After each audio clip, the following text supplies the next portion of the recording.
Don't forget to subscribe. Afterwards, the wisest and most spiritual books from the greatest authors await you every day. And now buckle up, sit back and we'll begin. Herodotus. The History of Herodotus. The first book of the histories, called Clio.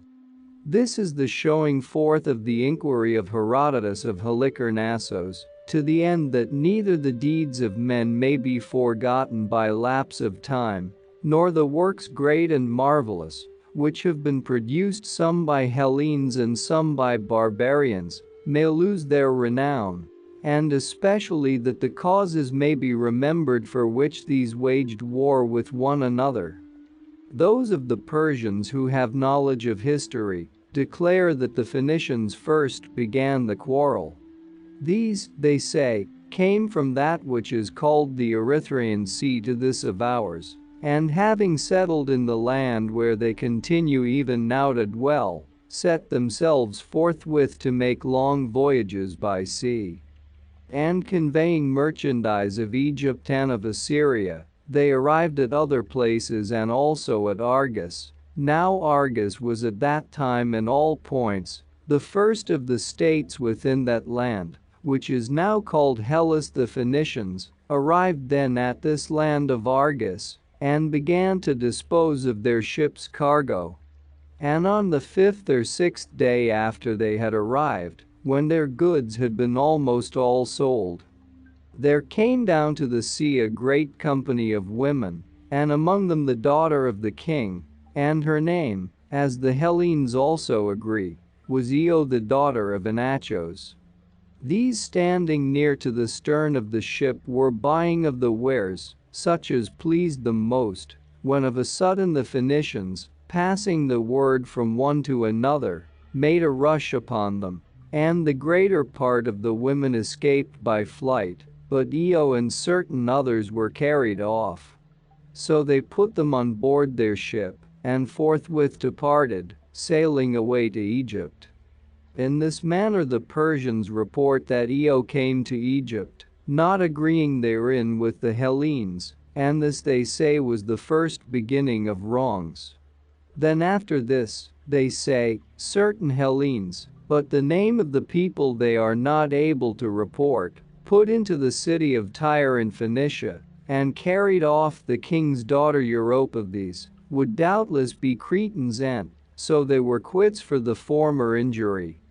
After this, however, the Hellenes, they say, were the authors of the second wrong, for they sailed into Ia of Colchis and to the river Phasis with a ship of war, and from thence, after they had done the other business for which they came, they carried off the king's daughter Medea.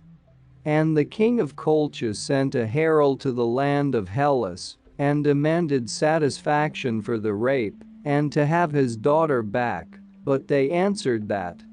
as the barbarians had given them no satisfaction for the rape of Io the Argive, so neither would they give satisfaction to the barbarians for this. In the next generation after this, they say, Alexander the son of Priam, having heard of these things, desired to get a wife for himself by violence from Hellas, being fully assured that he would not be compelled to give any satisfaction for this wrong, inasmuch as the Hellenes gave none for theirs. So he carried off Helen, and the Hellenes resolved to send messengers first, and to demand her back with satisfaction for the rape. And when they put forth this demand, the others alleged to them the rape of Medea, saying that the Hellenes were now desiring satisfaction to be given to them by others, though they had given none themselves, nor had surrendered the person when demand was made. Up to this point, they say, nothing more happened than the carrying away of women on both sides, but after this the Hellenes were very greatly to blame, for they set the first example of war, making an expedition into Asia before the barbarians made any into Europe.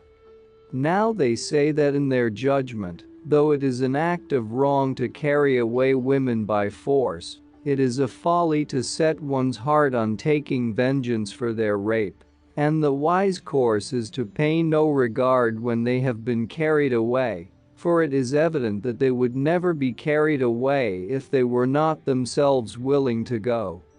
And the Persians say that they, namely the people of Asia, when their women were carried away by force, had made it a matter of no account, but the Hellenes, on account of a woman of Lacedaemon, gathered together a great armament,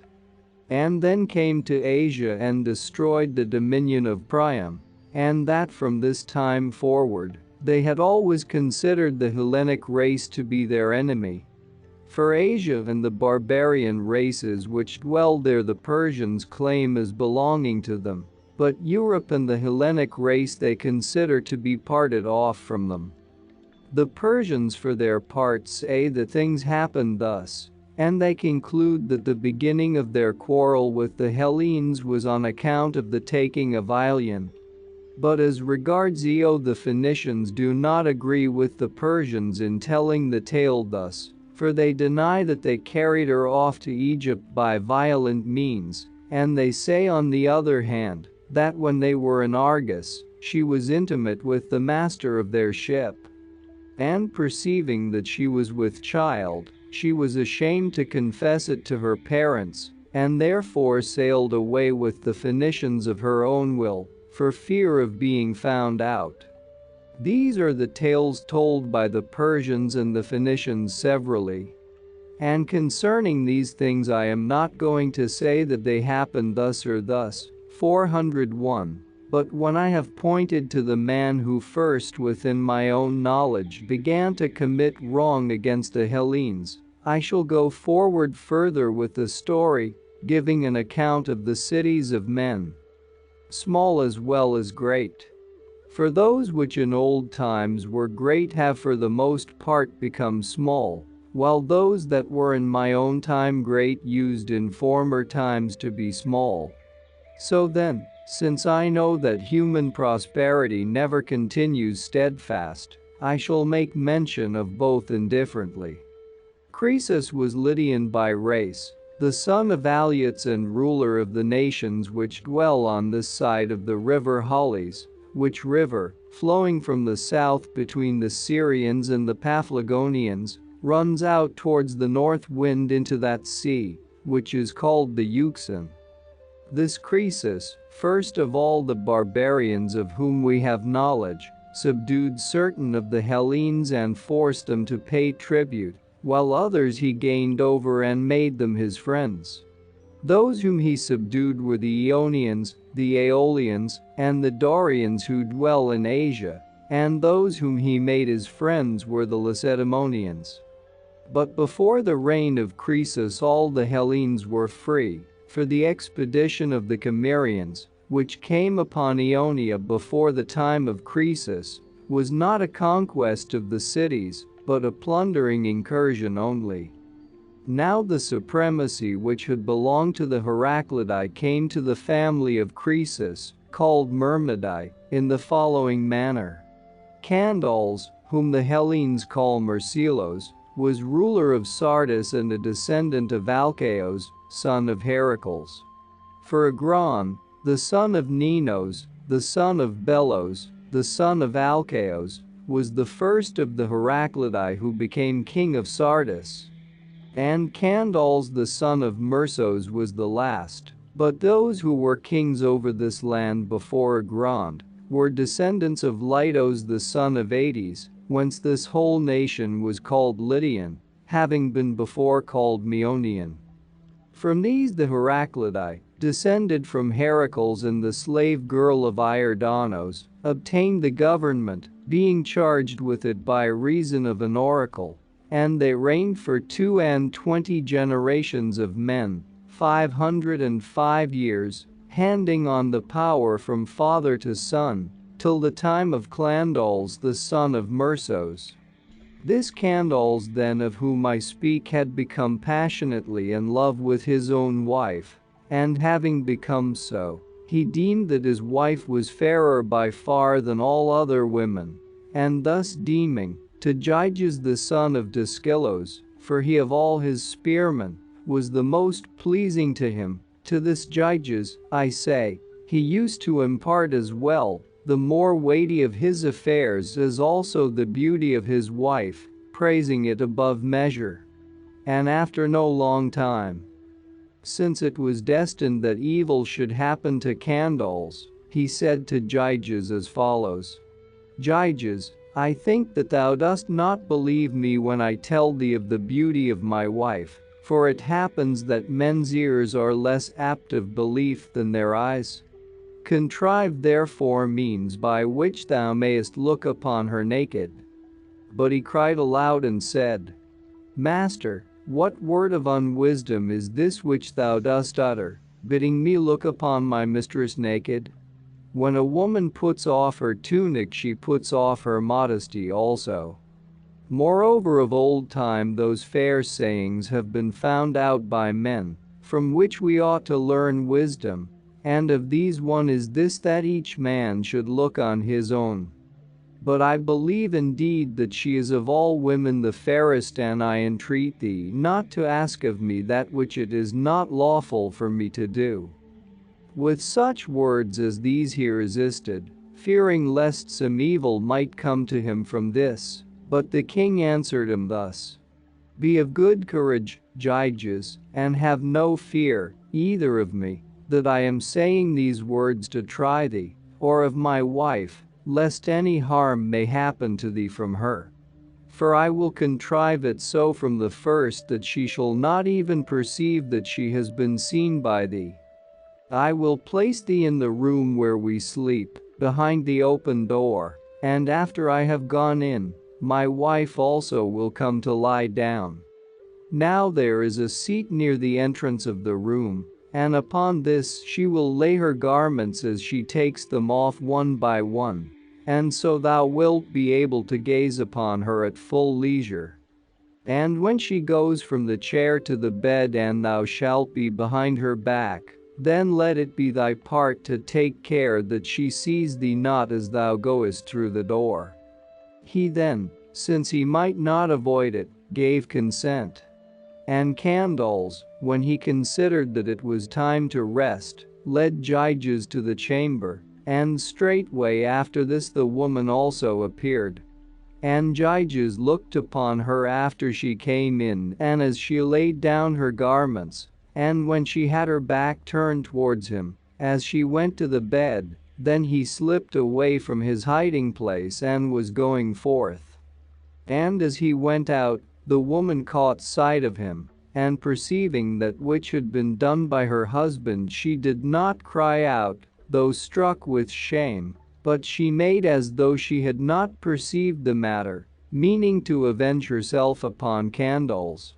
For among the Lydians, as also among most other barbarians, it is a shame even for a man to be seen naked. At the time then she kept silence, as I say, and made no outward sign, but as soon as day had dawned, and she made ready those of the servants whom she perceived to be the most attached to herself, and after that she sent to summon Gyges. He then, not supposing that anything of that which had been done was known to her, came upon her summons, for he had been accustomed before to go whenever the queen summoned him. And when Gyges was come, the woman said to him these words: There are now two ways open to thee, Gyges, and I give thee the choice which of the two thou wilt prefer to take. Either thou must slay Candace and possess both me and the kingdom of Lydia, or thou must thyself here on the spot be slain, so that thou mayest not in future, by obeying Candace in all things, see that which thou shouldest not. Either he must die who formed this design, or thou who hast looked upon me naked and done that which is not accounted lawful. For a time then Gyges was amazed at these words, and afterwards he began to entreat her that she would not bind him by necessity to make such a choice.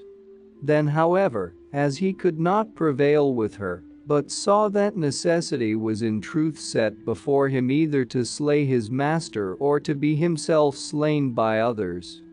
he made the choice to live himself, And he inquired further as follows. Since thou dost compel me to take my master's life against my own will, let me hear from thee also what is the manner in which we shall lay hands upon him. And she answering said, From that same place shall the attempt be, where he displayed me naked, and we will lay hands upon him as he sleeps. So after they had prepared the plot, when night came on, for Gyges was not let go, nor was there any way of escape for him, but he must either be slain himself or slay Candace, he followed the woman to the bedchamber, and she gave him a dagger and concealed him behind that very same door. Then afterwards, while Candace was sleeping, Gyges came privily up to him and slew him, and he obtained both his wife and his kingdom. Of him moreover Archelaus the Parian, who lived about that time, made mention in a trimeter iambic verse. He obtained the kingdom however, and was strengthened in it by means of the oracle at Delphi, for when the Lydians were angry because of the fate of Candace, and had risen in arms, a treaty was made between the followers of Gyges and the other Lydians to this effect, that if the oracle should give answer that he was to be king of the Lydians, he should be king, and if not, he should give back the power to the sons of Heracles. So the oracle gave answer, and Gyges accordingly became king. Yet the Pythian prophetess said this also, that vengeance for the Heraclidae should come upon the descendants of Gyges in the 5th generation. Of this oracle the Lydians and their kings made no account until it was in fact fulfilled. Thus the Myrmidai obtained the government having driven out from it the Heraclidae. And Gyges when he became ruler sent votive offerings to Delphi not a few, for of all the silver offerings at Delphi, his are more in number than those of any other man. And besides the silver he offered a vast quantity of gold, and especially one offering which is more worthy of mention than the rest, namely 6 golden mixing bowls, which are dedicated there as his gift. Of these the weight is 30 talents, and they stand in the treasury of the Corinthians, though in truth this treasury does not belong to the state of the Corinthians, but is that of Capselos the son of Aetion. This Gyges was the first of the barbarians within our knowledge who dedicated votive offerings at Delphi, except only Midas, the son of Gordias king of Phrygia, who dedicated for an offering the royal throne on which he sat before all to decide causes, and this throne, a sight worth seeing, stands in the same place with the bowls of Gyges. This gold and silver which Gyges dedicated is called Gygon by the people of Delphi, after the name of him who offered it.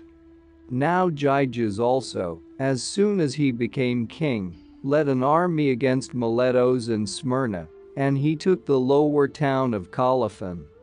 But no other great deed did he do in his reign, which lasted 38 years. Therefore we will pass him by with no more mention than has already been made, and I will speak now of Artes the son of Gyges, who became king after Gyges.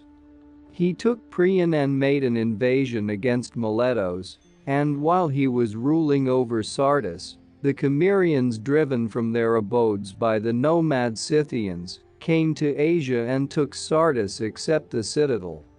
Now when Artes had been king for 49 years, Sadeus his son succeeded to his kingdom, and reigned 12 years, and after him Alyattes. This last made war against Cyaxares the descendant of Diox and against the Medes, and he drove the Cimmerians forth out of Asia, and he took Smyrna which had been founded from Colophon, and made an invasion against Clazomenae. From this he returned not as he desired, but with great loss. During his reign however he performed other deeds very worthy of mention as follows.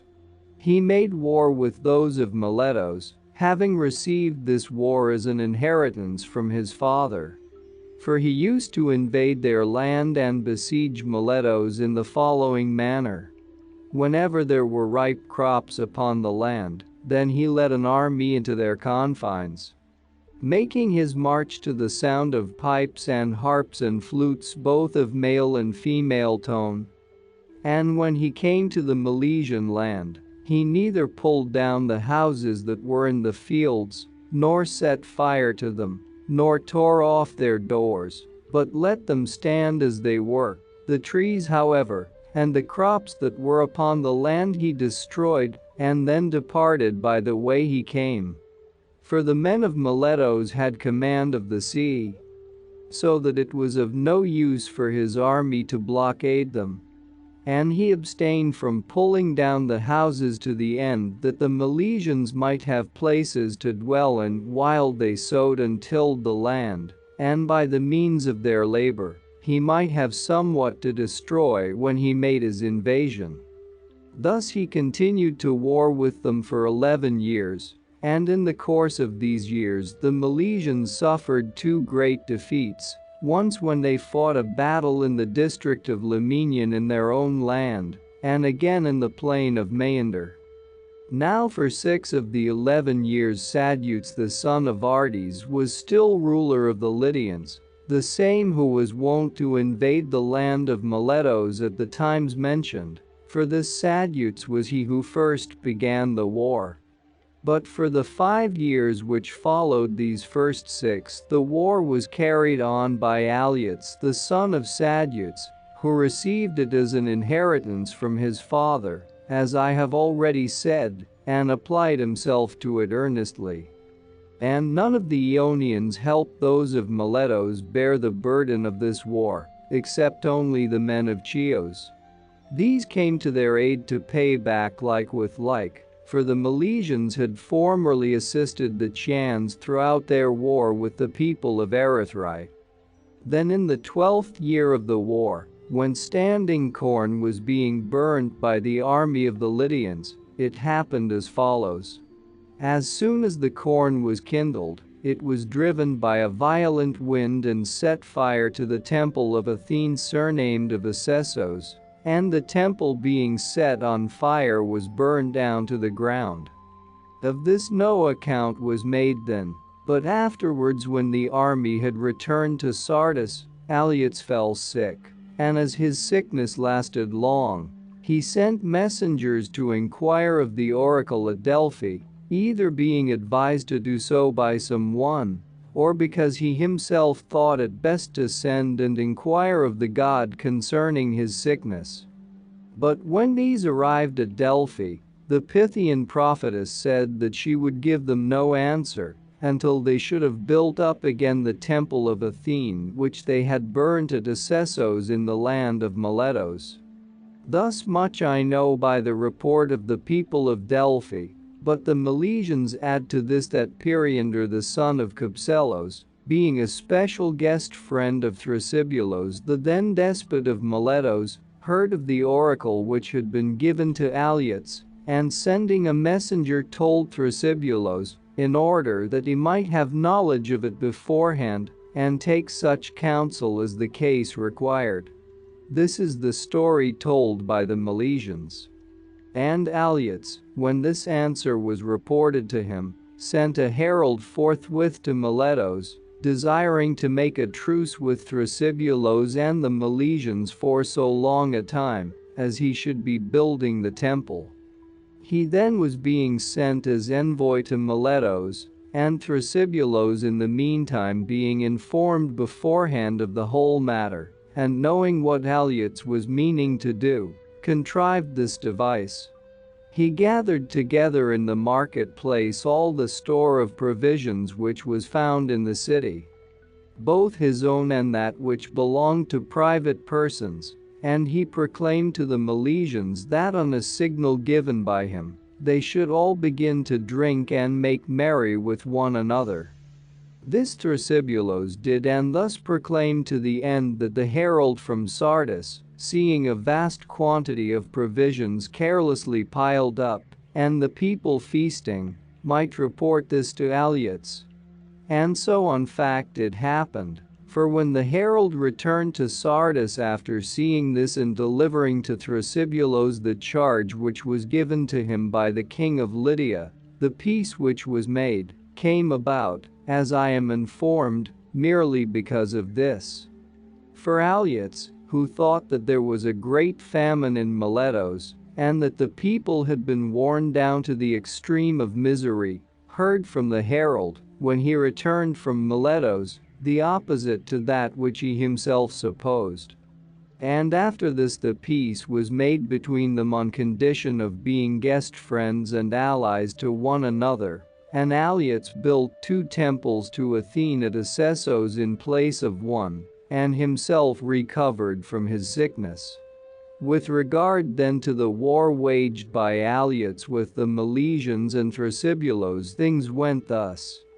As for Periander, the man who gave information about the oracle to Thrasybulus, he was the son of Capselos and despot of Corinth.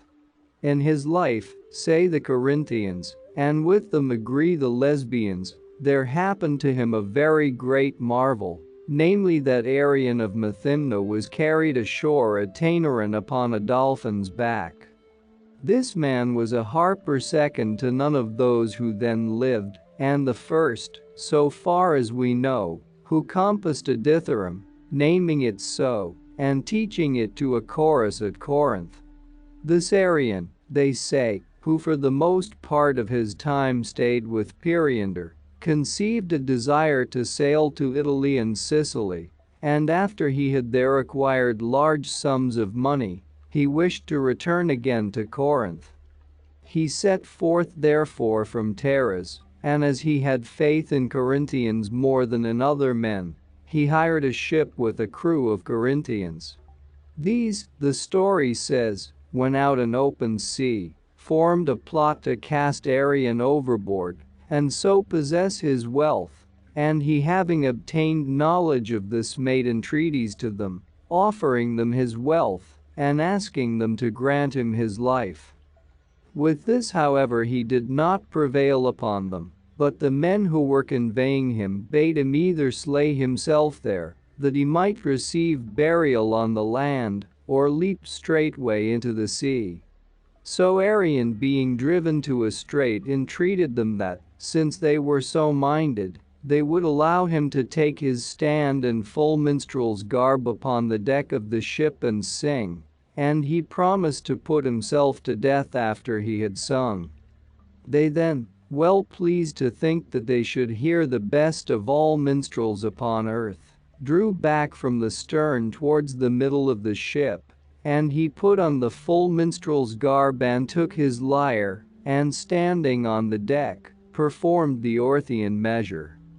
Then as the measure ended, he threw himself into the sea just as he was, in his full minstrel's garb, and they went on sailing away to Corinth, but him, they say, a dolphin supported on its back and brought him to shore at Tainaron. And when he had come to land he proceeded to Corinth with his minstrel's garb.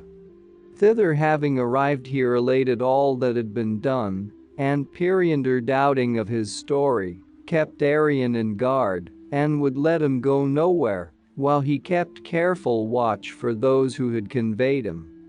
When these came, he called them and inquired of them if they had any report to make of Arion, and when they said that he was safe in Italy, and that they had left him at Taras faring well, Arion suddenly appeared before them in the same guise as when he made his leap from the ship, and they being struck with amazement, were no longer able to deny when they were questioned. This is the tale told by the Corinthians and Lesbians alike, and there is at Tainaron a votive offering of Arion of no great size, namely a bronze figure of a man upon a dolphin's back. Alyattes the Lydian, when he had thus waged war against the Milesians, afterwards died, having reigned 57 years. This king, when he recovered from his sickness, dedicated a votive offering at Delphi, being the second of his house who had so done, namely a great mixing bowl of silver, with a stand for it of iron welded together, which last is a sight worth seeing above all the offerings at Delphi, and the work of Glaucus the Chian, who of all men first found out the art of welding iron. After Alyattes was dead, Croesus the son of Alyattes received the kingdom in succession, being 35 years of age. He, as I said, fought against the Hellenes, and of them he attacked the Ephesians first. The Ephesians then, being besieged by him, dedicated their city to Artemis, and tied a rope from the temple to the wall of the city. Now the distance between the ancient city, which was then being besieged, and the temple is 7 furlongs. These, I say, were the first upon whom Croesus laid hands, but afterwards he did the same to the other Ionian and Aeolian cities one by one, alleging against them various causes of complaint, and making serious charges against those in whose cases he could find serious grounds, while against others of them he charged merely trifling offenses. Then when the Hellenes in Asia had been conquered and forced to pay tribute, he designed next to build for himself ships, and to lay hands upon those who dwelt in the islands. And when all was prepared for his building of ships, they say that Bias of Priene, or, according to another account, Pitacos of Mytilene, came to Sardis, and being asked by Croesus whether there was any new thing doing in Hellas, brought to an end his building of ships by this saying, "O king," said he, "the men of the islands are hiring a troop of 10,000 horse, and with this they mean to march to Sardis and fight against thee." And Croesus, supposing that what he reported was true, said, "May the gods put it into the minds of the dwellers of the islands to come with horses against the sons of the Lydians." And he answered and said, "O king, I perceive that thou dost earnestly desire to catch the men of the islands on the mainland riding upon horses, and it is not unreasonable that thou shouldest wish for this. What else, however, thinkest thou the men of the islands desire and have been praying for ever since the time they heard that thou wert about to build ships against them, than that they might catch the Lydians upon the sea, so as to take vengeance upon thee for the Hellenes who dwell upon the mainland, whom thou dost hold enslaved?" Croesus, they say, was greatly pleased with this conclusion, and obeying his suggestion, for he judged him to speak suitably, he stopped his building of ships, and upon that he formed a friendship with the Ionians dwelling in the islands. As time went on, when nearly all those dwelling on the side the river Halys had been subdued, for except the Cilicians and Lycians Croesus subdued and kept under his rule all the nations, that is to say Lydians, Phrygians, Mysians, Mariandyni, Chalybians, Paphlagonians, Thracians, both Thynian and Bithynian, Carians, Ionians, Dorians, Aeolians, and Pamphylians. When these, I say, had been subdued, and while he was still adding to his Lydian dominions, there came to Sardis, then at the height of its wealth, all the wise men of the Hellas who chanced to be alive at that time, brought thither severally by various occasions, and of them one was Solon the Athenian, who after he had made laws for the Athenians at their bidding, left his native country for 10 years and sailed away, saying that he desired to visit various lands, in order that he might not be compelled to repeal any of the laws which he had proposed. For of themselves the Athenians were not competent to do this, having bound themselves by solemn oaths to submit for 10 years to the laws which Solon should propose for them.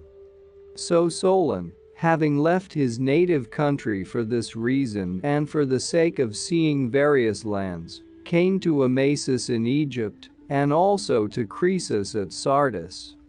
Having there arrived, he was entertained as a guest by Croesus in the king's palace, and afterwards, on the third or fourth day, at the bidding of Croesus, his servants led Solon round to see his treasuries, and they showed him all things, how great and magnificent they were. And after he had looked upon them all and examined them as he had occasion, Croesus asked him as follows: Athenian guest, much report of thee has come to us, both in regard to thy wisdom and thy wanderings, how that in thy search for wisdom thou hast traversed many lands to see them. Now therefore a desire has come upon me to ask thee whether thou hast seen any whom thou deemest to be of all men the most happy. This he asked supposing that he himself was the happiest of men, but Solon, using no flattery but the truth only, said, Yes, O king, Telos the Athenian. And Croesus, marveling at that which he said, asked him earnestly, In what respect dost thou judge Telos to be the most happy? And he said, Telos, in the first place, living while his native state was prosperous, had sons fair and good, and saw from all of them children begotten and living to grow up. And secondly, he had what with us is accounted wealth, and after his life a most glorious end. For when a battle was fought by the Athenians at Eleusis against the neighboring people, he brought up supports and routed the foe, and there died by a most fair death. And the Athenians buried him publicly where he fell, and honored him greatly. So when Solon had moved Croesus to inquire further by the story of Telos, recounting how many points of happiness he had, the king asked again whom he had seen proper to be placed next after this man, supposing that he himself would certainly obtain at least the second place, but he replied, Cleobus and Biton. For these, who were of Argus by race, possessed a sufficiency of wealth and, in addition to this, strength of body such as I shall tell. Both equally had won prizes in the games, and moreover the following tale is told of them. There was a feast of Hera among the Argives, and it was by all means necessary that their mother should be borne in a cart to the temple. But since their oxen were not brought up in time from the field, the young men, barred from all else by lack of time, submitted themselves to the yoke and drew the wain, their mother being borne by them upon it. And so they brought it on for 45 furlongs, and came to the temple. Then after they had done this and had been seen by the assembled crowd, there came to their life a most excellent ending. And in this the deity declared that it was better for man to die than to continue to live. For the Argive men were standing round and extolling the strength of the young men, while the Argive women were extolling the mother to whose lot it had fallen to have such sons, and the mother being exceedingly rejoiced both by the deed itself and by the report made of it, took her stand in front of the image of the goddess, and prayed that she would give to Cleobus and Biton her sons, who had honored her greatly, that gift which is best for man to receive. And after this prayer, when they had sacrificed and feasted, the young men lay down to sleep within the temple itself, and never rose again, but were held bound in this last end. And the Argives made statues in the likeness of them, and dedicated them as offerings at Delphi, thinking that they had proved themselves most excellent.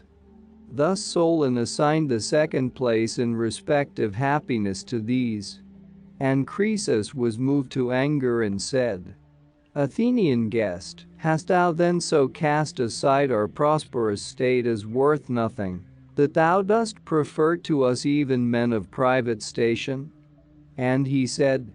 Croesus, thou art inquiring about human fortunes of one who well knows that the deity is altogether envious and apt to disturb our lot. For in the course of long time a man may see many things which he would not desire to see, and suffer also many things which he would not desire to suffer. The limit of life for a man I lay down at 70 years. And these 70 years give 25,200 days, not reckoning for any intercalated month. Then if every other one of these years shall be made longer by 1 month, that the seasons may be caused to come round at the due time of the year, the intercalated months will be in number 35 besides the 70 years, and of these months, the days will be 1,050. Of all these days, being in number 26,250, which go to the 70 years, one day produces nothing at all, which resembles what another brings with it. Thus then, O Croesus, man is altogether a creature of accident. As for thee, I perceive that thou art both great in wealth and king of many men, but that of which thou didst ask me I cannot call thee yet, until I learn that thou hast brought thy life to a fair ending. For the very rich man is not at all to be accounted more happy than he who has but his subsistence from day to day, unless also the fortune go with him of ending his life well in possession of all things fair. For many very wealthy men are not happy, while many who have but a moderate living are fortunate. And in truth the very rich man who is not happy has two advantages only as compared with the poor man who is fortunate, whereas this latter has many as compared with the rich man who is not happy. The rich man is able better to fulfill his desire, and also to endure a great calamity if it fall upon him, whereas the other has advantage over him in these things which follow. He is not indeed able equally with the rich man to endure a calamity or to fulfill his desire, but these his good fortune keeps away from him, while he is sound of limb, free from disease, untouched by suffering. The father of fair children and himself of comely form, and if in addition to this he shall end his life well, he is worthy to be called that which thou seekest, namely a happy man. But before he comes to his end, it is well to hold back, and not to call him yet happy, but only fortunate. Now to possess all these things together is impossible for one who is mere man, just as no single land suffices to supply all things for itself, but one thing it has and another it lacks, and the land that has the greatest number of things is the best. So also in the case of a man, no single person is complete in himself. For one thing he has and another he lacks, but whosoever of men continues to the end in possession of the greatest number of these things, and then has a gracious ending of his life, he is by me accounted worthy, O King, to receive this name. But we must of everything examine the end and how it will turn out at the last, for to many God shows but a glimpse of happiness, and then plucks them up by the roots and overturns them. Thus saying he refused to gratify Croesus, who sent him away from his presence holding him in no esteem, and thinking him utterly senseless in that he passed over present good things, and bade men look to the end of every matter. After Solon had departed, a great retribution from God came upon Croesus, probably because he judged himself to be the happiest of all men. First there came and stood by him a dream, which showed to him the truth of the evils that were about to come to pass in respect of his son. Now Croesus had 2 sons, of whom one was deficient, seeing that he was deaf and dumb, while the other far surpassed his companions of the same age in all things. And the name of this last was Hades. As regards this Hades then, the dream signified to Croesus that he should lose him by the blow of an iron spear point. And when he rose up from sleep and considered the matter with himself, He was struck with fear on account of the dream, and first he took for his son a wife, and whereas his son had been wont to lead the armies of the Lydians, he now no longer sent him forth anywhere on any such business, and the javelins and lances and all such things which men use for fighting, he conveyed out of the men's apartments and piled them up in the inner bedchambers, for fear lest something hanging up might fall down upon his son. Then while he was engaged about the marriage of his son, there came to Sardis a man under a misfortune and with hands not clean, a Phrygian by birth and of the royal house. This man came to the house of Croesus, and according to the customs which prevail in that land made request that he might have cleansing, and Croesus gave him cleansing. Now the manner of cleansing among the Lydians is the same almost as that which the Hellenes use. So when Croesus had done that which was customary, he asked of him whence he came and who he was, saying as follows: "Man, who art thou, and from what region of Phrygia didst thou come to sit upon my hearth? And whom of men or women didst thou slay?" And he replied, "O king, I am the son of Gordias, the son of Midas, and I am called Adrastos, and I slew my own brother against my will, and therefore am I here, having been driven forth by my father and deprived of all that I had." And Croesus answered thus: "Thou art, as it chances, the offshoot of men who are our friends, and thou hast come to friends, among whom thou shalt want of nothing so long as thou shalt remain in our land. And thou wilt find it most for thy profit to bear this misfortune as lightly as may be." So he had his abode with Croesus. During this time there was produced in the Mysian Olympos a boar of monstrous size. This, coming down from the mountain aforesaid, ravaged the fields of the Mysians, and although the Mysians went out against it often, yet they could do it no hurt, but rather received hurt themselves from it. So at length messengers came from the Mysians to Croesus and said, "O king, there has appeared in our land a boar of monstrous size, which lays waste our fields, and we, desiring eagerly to take it, are not able. Now therefore we ask of thee to send with us thy son, and also a chosen band of young men with dogs, that we may destroy it out of our land." Thus they made request, and Croesus, calling to mind the words of the dream, spoke to them as follows: "As touching my son, make no further mention of him in this matter, for I will not send him with you, seeing that he is newly married and is concerned now with the affairs of his marriage. But I will send with you chosen men of the Lydians and the whole number of my hunting dogs, and I will give command to those who go to be as zealous as may be in helping you to destroy the wild beast out of your land." Thus he made reply, and while the Mysians were being contented with this answer, there came in also the son of Croesus, having heard of the request made by the Mysians. And when Croesus said that he would not send his son with them, the young man spoke as follows: "My father, in times past the fairest and most noble part was allotted to us, to go out continually to wars and to the chase, and so have good repute. But now thou hast debarred me from both of these, although thou hast not observed in me any cowardly or faint-hearted spirit. And now with what face must I appear when I go to and from the marketplace of the city? What kind of a man shall I be esteemed by the citizens, and what kind of a man shall I be esteemed by my newly married wife? With what kind of a husband will she think that she is mated?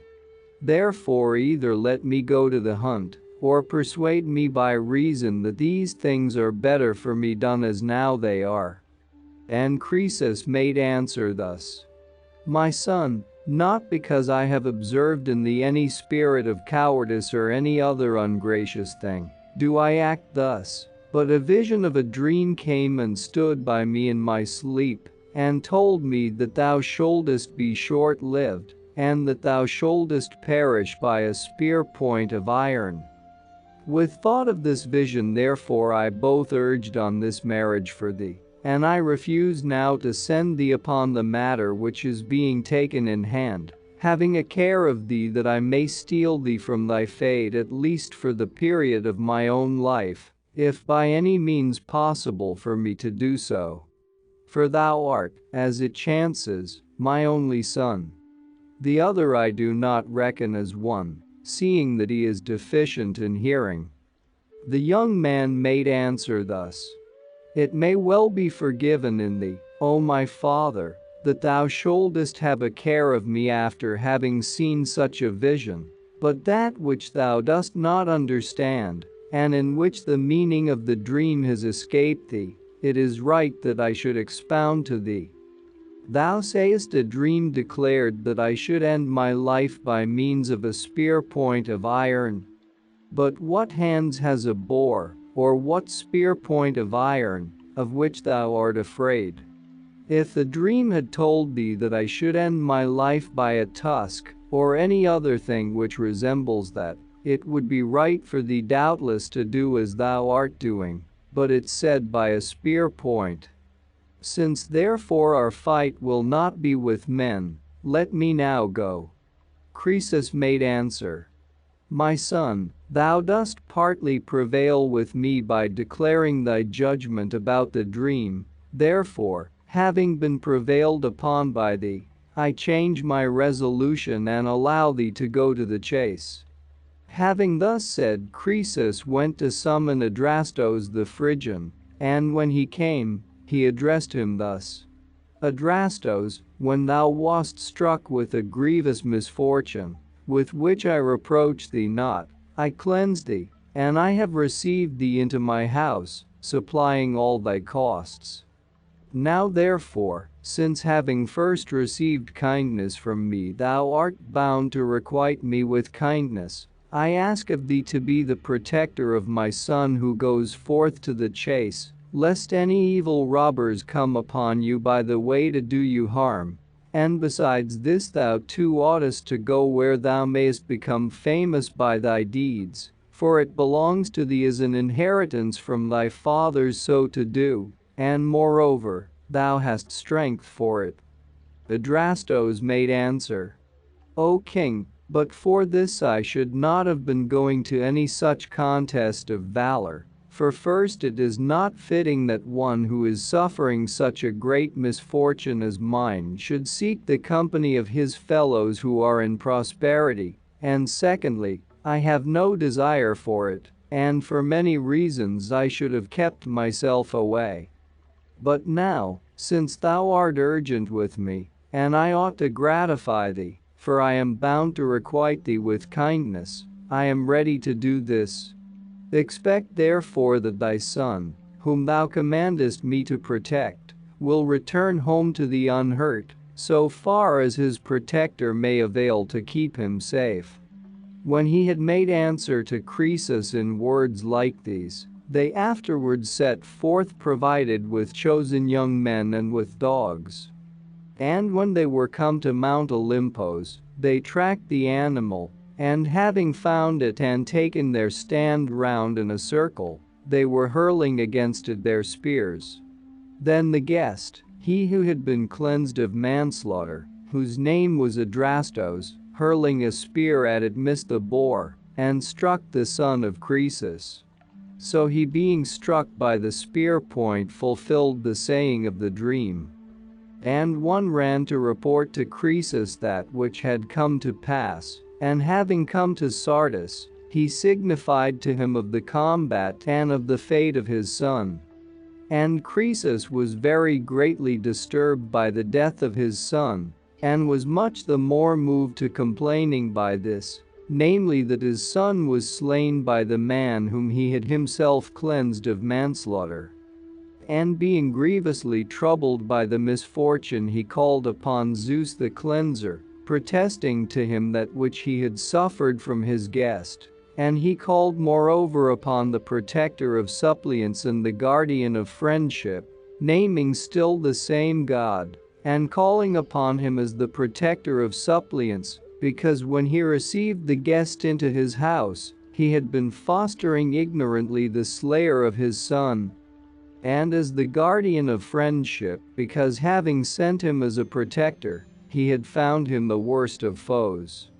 After this the Lydians came bearing the corpse, and behind it followed the slayer.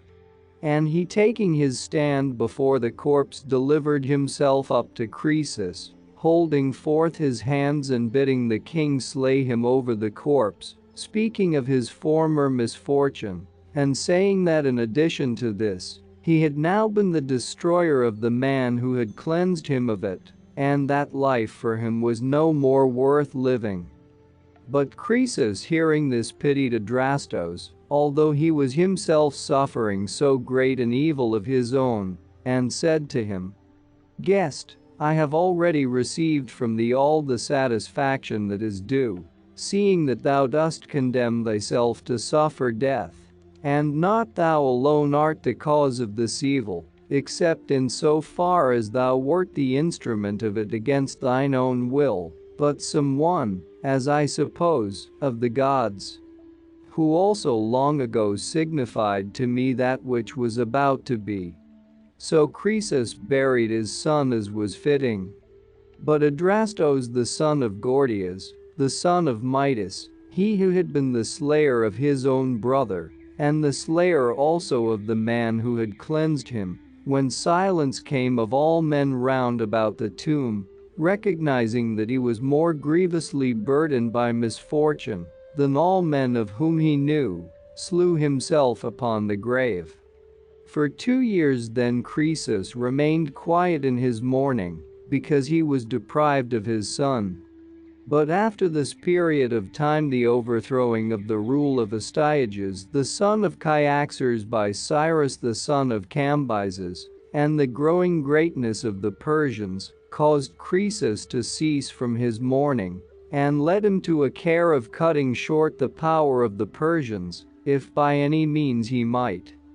while yet it was in growth and before they should have become great. So having formed this design he began forthwith to make trial of the oracles, both those of the Hellenes and that in Libya, sending messengers some to one place and some to another, some to go to Delphi, others to Abai of the Phocians, and others to Dodona, and some were sent to the shrine of Amphiaraus and to that of Trophonius, others to Branchidae and the land of Miletos. These are the oracles of the Hellenes to which Croesus sent messengers to seek divination, and others he sent to the shrine of Ammon in Libya to inquire there.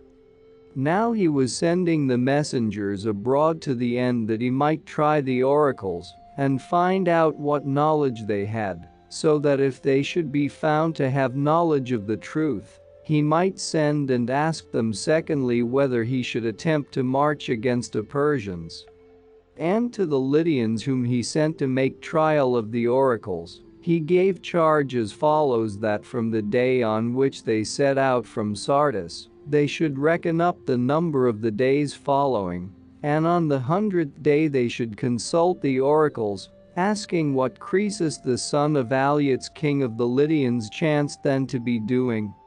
and whatever the oracles severally should prophesy.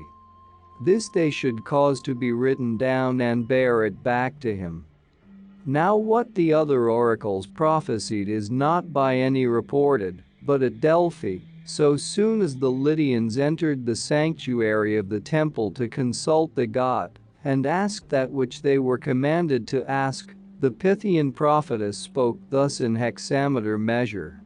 "But the number of sand I know, and the measure of drops in the ocean, the dumb man I understand. And I hear the speech of the speechless. And there hath come to my soul the smell of a strong-shelled tortoise boiling in cauldron of bronze, and the flesh of a lamb mingled with it, under it bronze is laid, it hath bronze as a clothing upon it. When the Pythian prophetess had uttered this oracle, the Lydians caused the prophecy to be written down, and went away at once to Sardis. And when the rest also who had been sent round were there arrived with the answers of the oracles, then Croesus unfolded the writings one by one and looked upon them. And at first none of them pleased him, but when he heard that from Delphi, forthwith he did worship to the god and accepted the answer, judging that the oracle at Delphi was the only true one, because it had found out what he himself had done.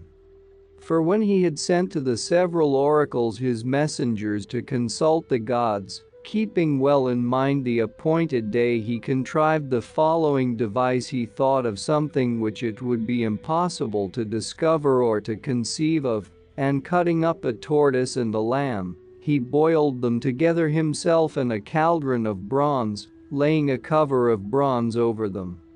This then was the answer given to Croesus from Delphi, and as regards the answer of Amphiaraus, I cannot tell what he replied to the Lydians after they had done the things customary in his temple, for there is no record of this any more than of the others, except only that Croesus thought that he also possessed a true oracle.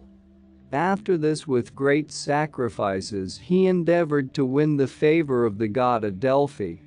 For of all the animals that are fit for sacrifice, he offered 3,000 of each kind, and he heaped up couches overlaid with gold and overlaid with silver, and cups of gold, and robes of purple, and tunics, making of them a great pyre, and this he burnt up, hoping by these means the more to win over the god to the side of the Lydians.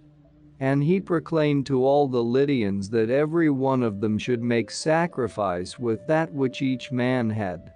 And when he had finished the sacrifice, he melted down a vast quantity of gold, and of it he wrought half-plinths, making them 6 palms in length and 3 in breadth, and in height 1 palm, and their number was 117. Of these 4 were of pure gold weighing 2 talents and a half each, and others of gold alloyed with silver weighing 2 talents. And he caused to be made also an image of a lion of pure gold weighing 10 talents, which lion, when the temple of Delphi was being burnt down, fell from off the half-plinths, for upon these it was set, and is placed now in the treasury of the Corinthians, weighing 6 talents and a half, for 3 talents and a half were melted away from it. So Croesus, having finished all these things, sent them to Delphi, and with them these besides: 2 mixing bowls of great size, one of gold and the other of silver, of which the golden bowl was placed on the right hand as one enters the temple, and the silver on the left, but the places of these also were changed after the temple was burnt down, and the golden bowl is now placed in the treasury of the people of Clazomenae, weighing 8.5 talents and 12 pounds over, while the silver one is placed in the corner of the vestibule, and holds 600 amphors, being filled with wine by the Delphians on the feast of the Theophania. This the people of Delphi say is the work of Theodoros the Samian, and, as I think, rightly, for it is evident to me that the workmanship is of no common kind. Moreover, Croesus sent 4 silver wine jars, which stand in the treasury of the Corinthians, and 2 vessels for lustral water, one of gold and the other of silver, of which the gold one is inscribed from the Lacedaemonians, who say that it is their offering. Therein, however, they do not speak rightly, for this also is from Croesus, but one of the Delphians wrote the inscription upon it, desiring to gratify the Lacedaemonians, and his name I know, but will not make mention of it. The boy through whose hand the water flows is from the Lacedaemonians, but neither of the vessels for lustral water. And many other votive offerings Croesus sent with these, not specially distinguished, among which are certain castings of silver of a round shape, and also a golden figure of a woman 3 cubits high, which the Delphians say is a statue of the baker of Croesus. Moreover, Croesus dedicated the ornaments from his wife's neck and her girdles. These are the things which he sent to Delphi, and to Amphiaraus, having heard of his valor and of his evil fate, he dedicated a shield made altogether of gold throughout, and a spear all of solid gold, the shaft being of gold also, as well as the 2 points, which offerings were both remaining even to my time at Thebes in the temple of Ismenian Apollo. To the Lydians who were to carry these gifts to the temples, Croesus gave charge that they should ask the oracles this question also, whether Croesus should march against the Persians, and if so, whether he should join with himself any army of men as his friends. And when the Lydians had arrived at the places to which they had been sent and had dedicated the votive offerings, they inquired of the oracles and said,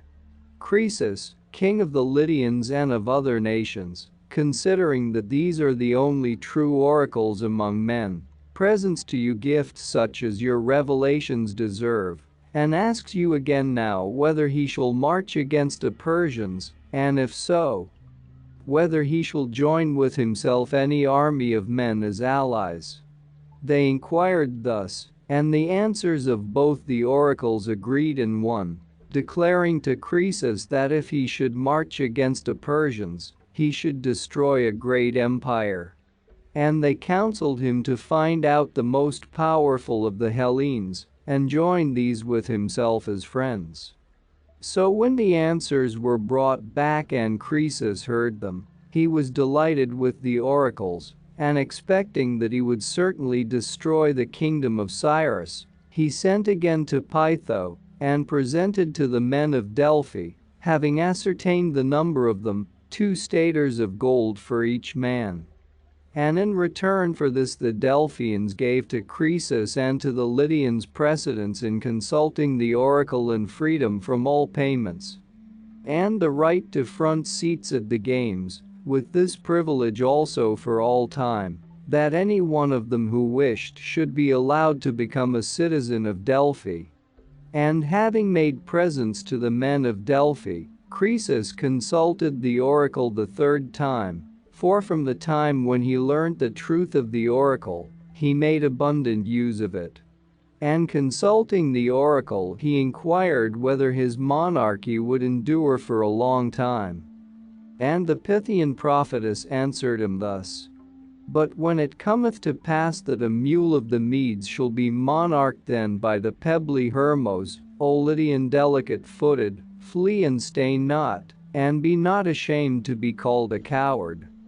By these lines when they came to him, Croesus was pleased more than by all the rest, for he supposed that a mule would never be ruler of the Medes instead of a man, and accordingly that he himself and his heirs would never cease from their rule.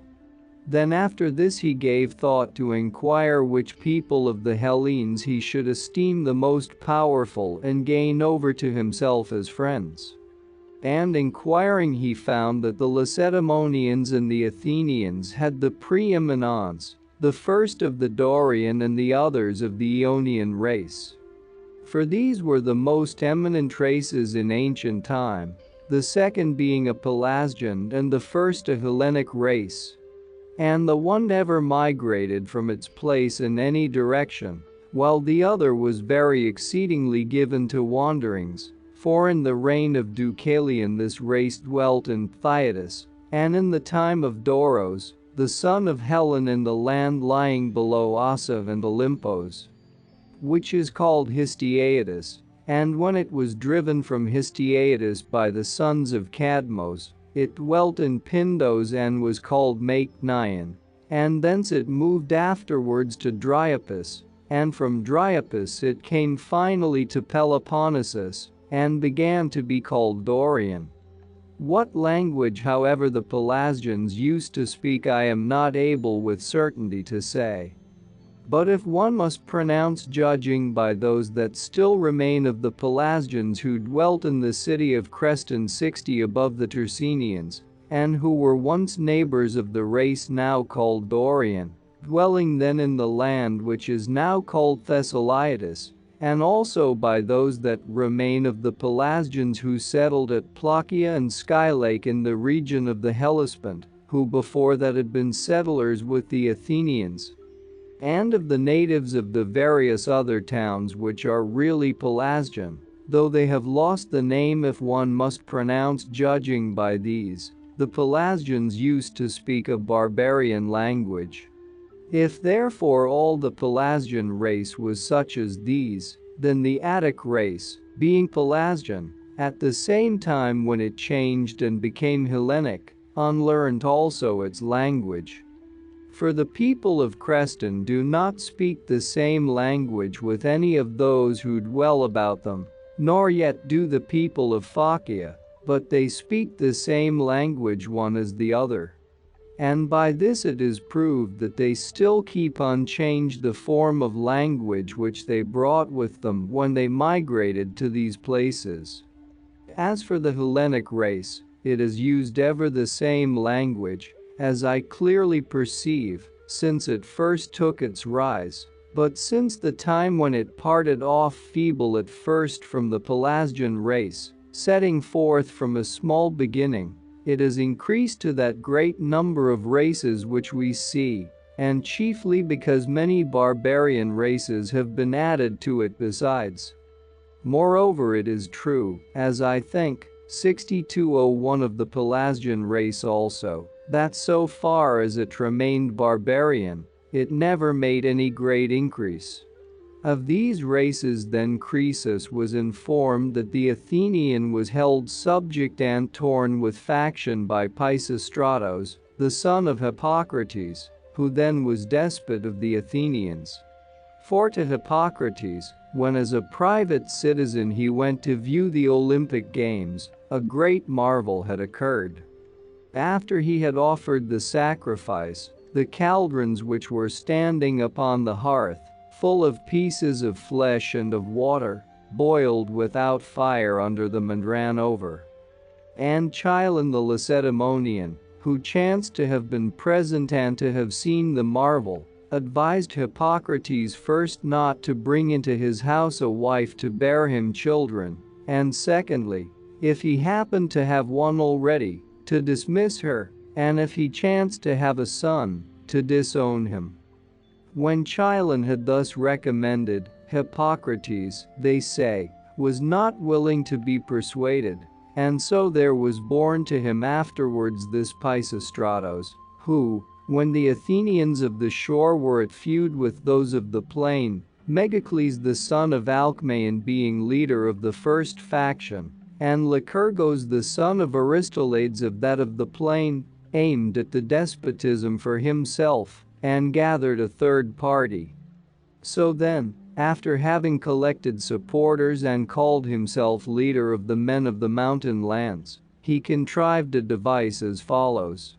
He inflicted wounds upon himself and upon his mules, and then drove his car into the marketplace, as if he had just escaped from his opponents, who, as he alleged, had desired to kill him when he was driving into the country. And he asked the commons that he might obtain some protection from them. For before this he had gained reputation in his command against the Megarians, during which he took Nisaea and performed other signal service. And the commons of the Athenians being deceived, gave him those men chosen from the dwellers in the city, who became not indeed the spearmen 68 of Pisistratos, but his club men, for they followed behind him bearing wooden clubs. And these made insurrection with Pisistratos and obtained possession of the Acropolis. Then Pisistratos was ruler of the Athenians, not having disturbed the existing magistrates nor changed the ancient laws, but he administered the state under that constitution of things which was already established, ordering it fairly and well. However, No long time after this the followers of Megacles and those of Lycurgus joined together and drove him forth. Thus Pisistratos had obtained possession of Athens for the first time, and thus he lost the power before he had it firmly rooted. But those who had driven out Pisistratos became afterwards at feud with one another again. And Megacles, harassed by the party strife, sent a message to Pisistratos, asking whether he was willing to have his daughter to wife on condition of becoming despot. And Pisistratos, having accepted the proposal and made an agreement on these terms, they contrived with a view to his return a device the most simple by far, as I think, that ever was practiced, considering at least that it was devised at a time when the Hellenic race had been long marked off from the barbarian as more skillful and further removed from foolish simplicity. And among the Athenians who are accounted the first of the Hellenes in ability. In the deme of Paeania there was a woman whose name was Phaia, in height 4 cubits all but 3 fingers, and also fair of form. This woman they dressed in full armor and caused her to ascend a chariot, and showed her the bearing in which she might best beseem her part, and so they drove to the city, having sent on heralds to run before them, who, when they arrived at the city, spoke that which had been commanded them, saying as follows: O Athenians, receive with favor Pisistratos, whom Athene herself, honoring him most of all men, brings back to her Acropolis. So the heralds went about hither and thither saying this, and straightway there came to the demes in the country round a report that Athene was bringing Pisistratos back, while at the same time the men of the city, persuaded that the woman was the very goddess herself, were paying worship to the human creature and receiving Pisistratos. So having received back the despotism in the manner which has been said, Pisistratos, according to the agreement made with Megacles, married the daughter of Megacles, but as he had already sons who were young men, and as the descendants of Alcmaeon were said to be under a curse, therefore not desiring that children should be born to him from his newly married wife, he had commerce with her not in the accustomed manner. And at first the woman kept this secret, but afterwards she told her mother, whether in answer to her inquiry or not I cannot tell, and the mother told her husband Megacles. He then was very indignant that he should be dishonored by Pisistratos, and in his anger straightway he proceeded to compose his quarrel with the men of his faction. And when Pisistratos heard of that which was being done against himself, he departed wholly from the land and came to Eretria, where he took counsel together with his sons. And the advice of Hippias having prevailed, that they should endeavor to win back the despotism, they began to gather gifts of money from those states which owed them obligations for favors received. And many contributed great sums. But the Thebans surpassed the rest in the giving of money. Then, not to make the story long, time elapsed and at last everything was prepared for their return. For certain Argives came as mercenaries from the Peloponnesus, and a man of Naxos had come to them of his own motion, whose name was Lygdamus, and showed very great zeal in providing both money and men. So starting from Eretria after the lapse of 10 years they returned back, and in Attica, the first place of which they took possession was Marathon. While they were encamping here, their partisans from the city came to them, and also others flowed in from the various demes, to whom despotic rule was more welcome than freedom. So these were gathering themselves together, but the Athenians in the city, so long as Pisistratos was collecting the money, and afterwards when he took possession of Marathon, made no account of it, but when they heard that he was marching from Marathon towards the city, then they went to the rescue against him. These then were going in full force to fight against the returning exiles, and the forces of Pisistratos, as they went towards the city starting from Marathon, met them just when they came to the temple of Athene Palinus, and there encamped opposite to them. Then, moved by divine guidance, there came into the presence of Pisistratos Amphilitos the Acarnanian, a soothsayer, who approaching him, uttered an oracle in hexameter verse, saying thus: "But now the cast hath been made, and the net hath been widely extended, and in the night the tunnies will dart through the moonlighted waters." This oracle he uttered to him being divinely inspired, and Pisistratos, having understood the oracle and having said that he accepted the prophecy which was uttered, led his army against the enemy. Now the Athenians from the city were just at that time occupied with the morning meal, and some of them after their meal with games of dice or with sleep. And the forces of Pisistratos fell upon the Athenians, and put them to flight. Then as they fled, Pisistratos devised a very skillful counsel, to the end that the Athenians might not gather again into one body, but might remain scattered abroad. He mounted his sons on horseback and sent them before him, and overtaking the fugitives, they said that which was commanded them by Pisistratos, bidding them be of good cheer, and that each man should depart to his own home.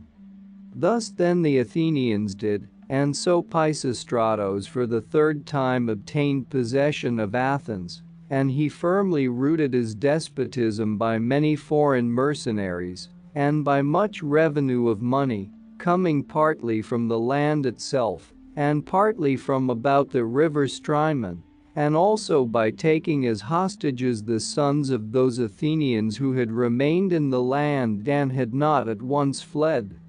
and placing them in the hands of Naxos. For this also Pisistratos conquered by war and delivered into the charge of Lygdamus.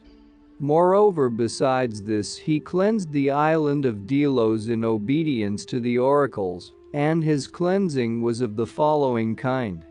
So far as the view from the temple extended, he dug up all the dead bodies which were buried in this part, and removed them to another part of Delos.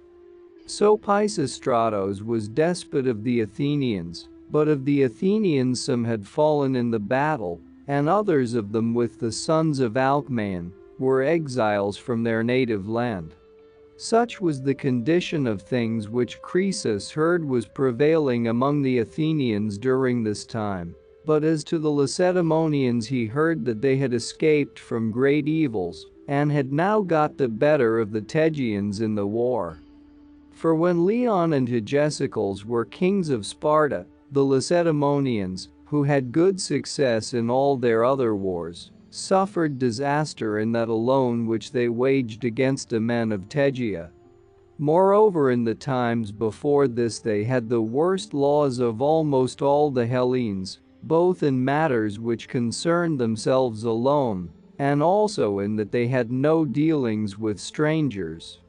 And they made their change to a good constitution of laws thus. Lycurgos, a man of the Spartans who was held in high repute, came to the oracle at Delphi, and as he entered the sanctuary of the temple, straightway the Pythian prophetess said as follows: "Lo, thou art come, O Lycurgos, to this rich shrine of my temple, loved thou by Zeus, and by all who possess the abodes of Olympos. Whether to call thee a god, I doubt, in my voice is prophetic, god or a man, but rather a god I think, O Lycurgos."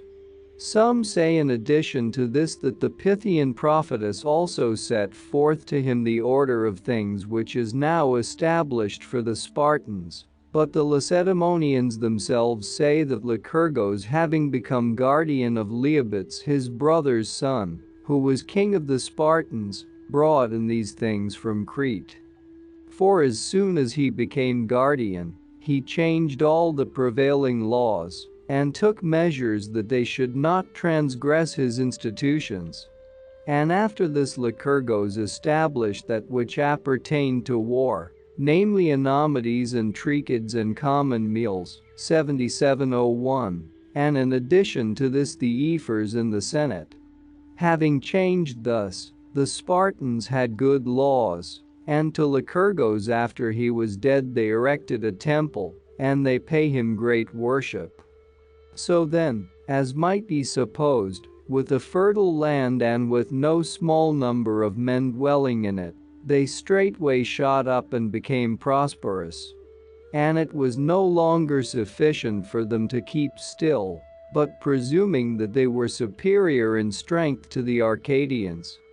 they consulted the oracle at Delphi respecting conquest of the whole of Arcadia, and the Pythian prophetess gave answer thus. The land of Arcadia thou askest me much, I refuse it. Many there are in Arcadian land, stout men, eating acorns, these will prevent thee from this. But I am not grudging towards thee. Tegea beaten with sounding feet I will give thee to dance in, and a fair plain I will give thee to measure with line and divide it. When the Lacedaemonians heard report of this, they held off from the other Arcadians, and marched against the Tegeans with fetters in their hands, trusting to a deceitful 78 oracle, and expecting that they would make slaves of the men of Tegea. But having been worsted in the encounter, those of them who were taken alive worked wearing the fetters which they themselves brought with them, and having measured with line and divided 79 the plain of the Tegeans. And these fetters with which they had been bound were preserved even to my own time at Tegea, hanging about the temple of Athena Lee. In the former war then I say they struggled against the Tegeans continually with ill success, but in the time of Croesus and in the reign of Anaxandrides and Ariston at Lacedaemon, the Spartans had at length become victors in the war, and they became so in the following manner. As they continued to be always worsted in the war by the men of Tegea,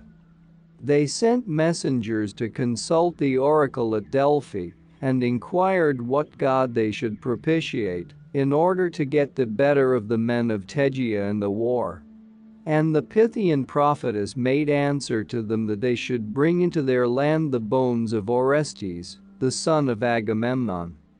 Then as they were not able to find the grave of Orestes, they sent men again to go to the god, and to inquire about the spot where Orestes was laid. And when the messengers who were sent asked this, the prophetess said as follows. Tegea there is, in Arcadian land, in a smooth place founded, where there do blow two blasts by strong compulsion together, stroke two there is and stroke in return, and trouble on trouble. There Agamemnon's son in the life-giving earth is reposing, him if thou bring with thee home, of Tegea thou shalt be master. When the Lacedaemonians had heard this they were none the less far from finding it out, though they searched all places, until the time that Lichas, one of those Spartans who are called well-doers, 82 discovered it. Now the well-doers are of the citizens the eldest who are passing from the ranks of the horsemen, in each year 5, and these are bound during that year in which they pass out from the horsemen, to allow themselves to be sent without ceasing to various places by the Spartan state. Lichas then, being one of these, discovered it in Tegea by means both of fortune and ability. For as there were at that time dealings under truce with the men of Tegea, he had come to a forge there and was looking at iron being wrought, and he was in wonder as he saw that which was being done. The smith therefore, perceiving that he marveled at it, ceased from his work and said, Surely, thou stranger of Lacedaemon, if thou hadst seen that which I once saw, thou wouldst have marveled much, since now it falls out that thou dost marvel so greatly at the working of this iron, for I, desiring in this enclosure to make a well, lighted in my digging upon a coffin of 7 cubits in length, and not believing that ever there had been men larger than those of the present day, I opened it, and I saw that the dead body was equal in length to the coffin.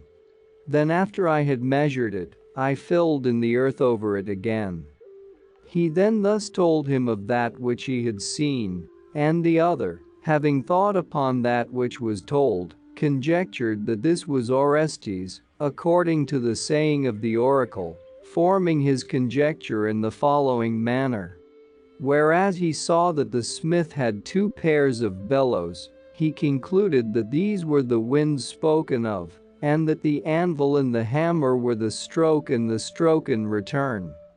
and that the iron which was being wrought was the trouble laid upon trouble, making comparison by the thought that iron has been discovered for the evil of mankind. Having thus conjectured, he came back to Sparta and declared the whole matter to the Lacedaemonians, and they brought a charge against him on a fictitious pretext, and drove him out into exile.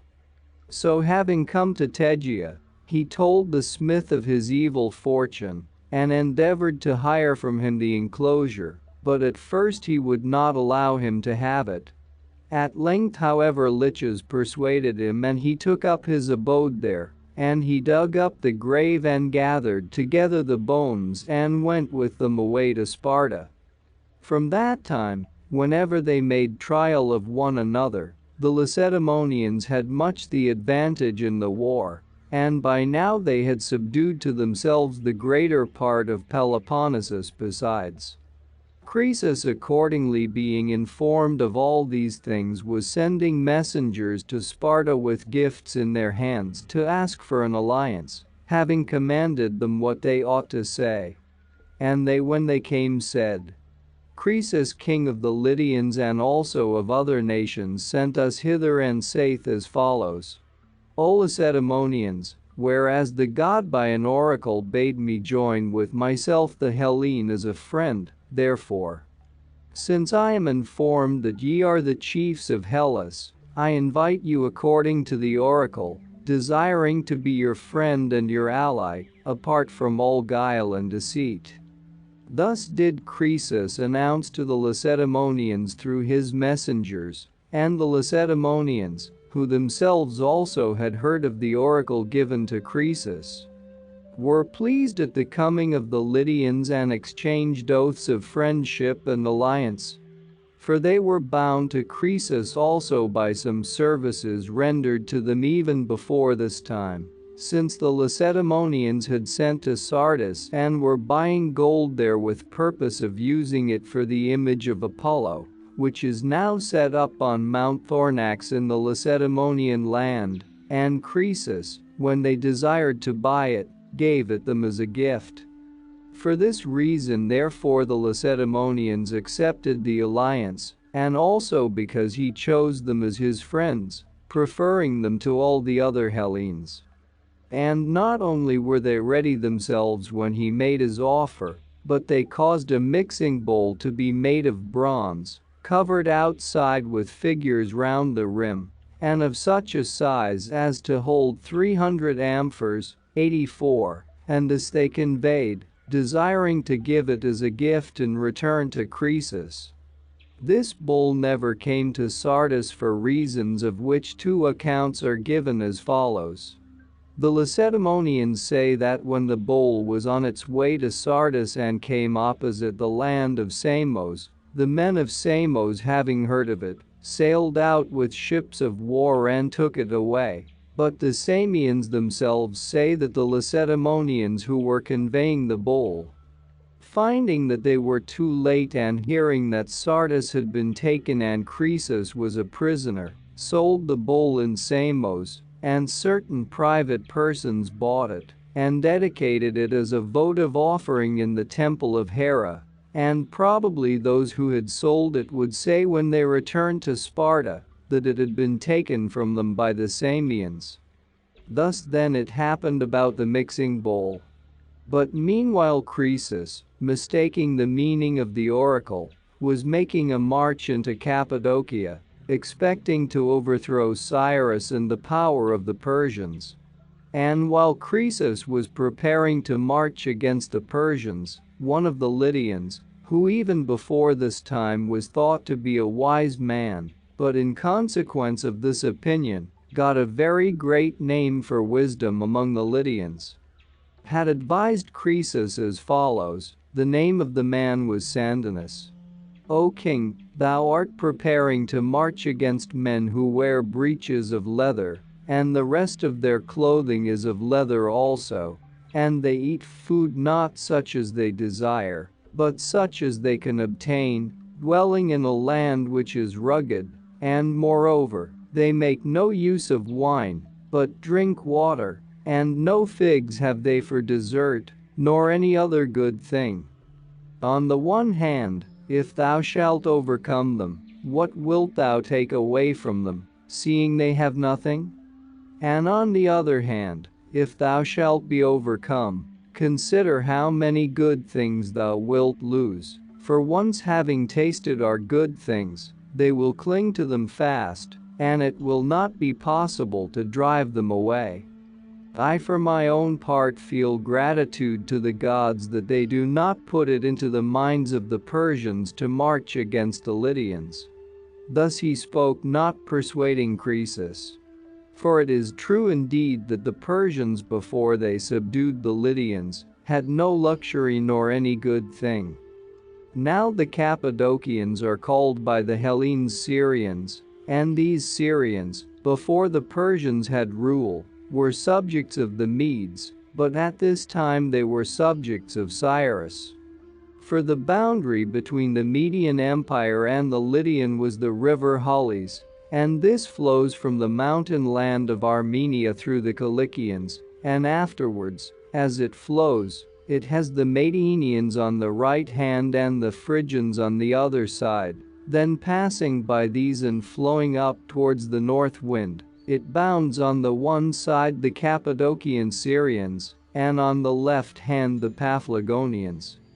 Thus the river Halys cuts off from the rest almost all the lower parts of Asia, by a line extending from the sea, that is opposite Cyprus to the Euxine. And this tract is the neck of the whole peninsula, the distance of the journey being such that 5 days are spent on the way by a man without encumbrance. Now for the following reasons Croesus was marching into Cappadocia.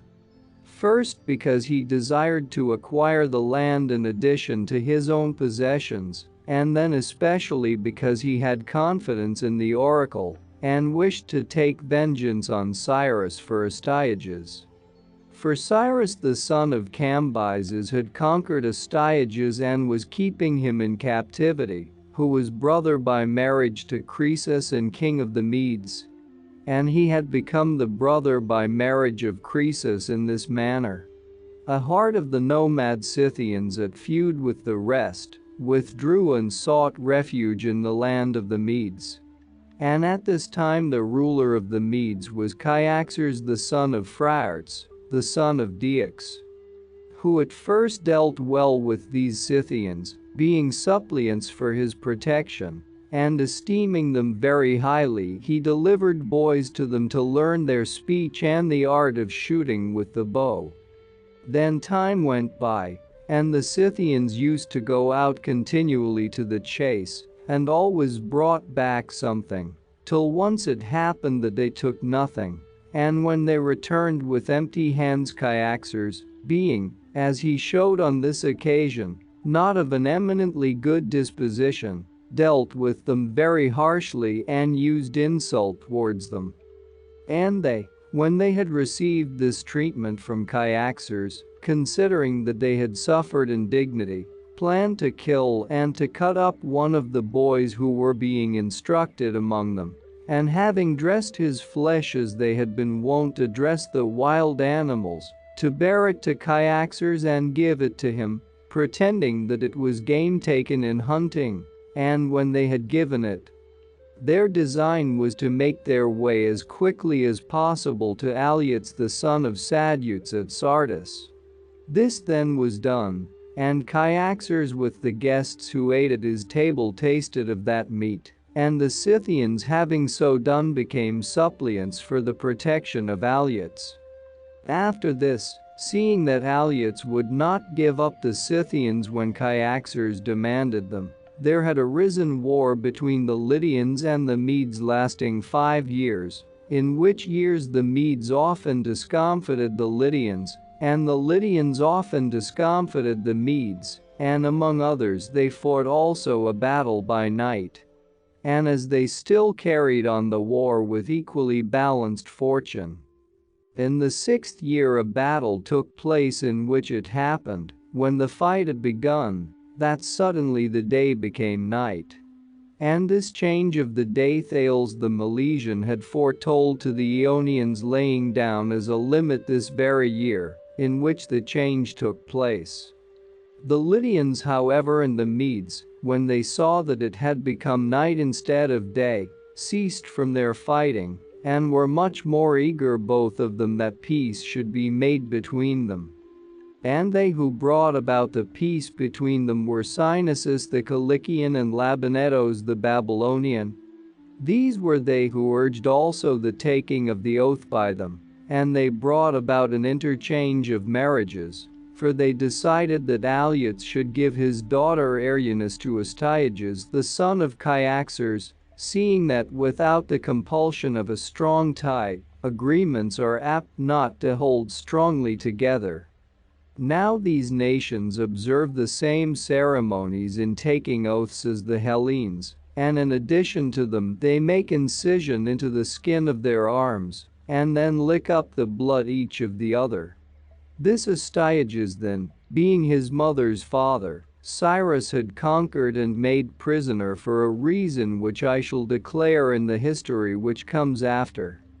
This then was the complaint which Croesus had against Cyrus when he sent to the oracles to ask if he should march against the Persians, and when a deceitful answer had come back to him, he marched into the dominion of the Persians, supposing that the answer was favorable to himself.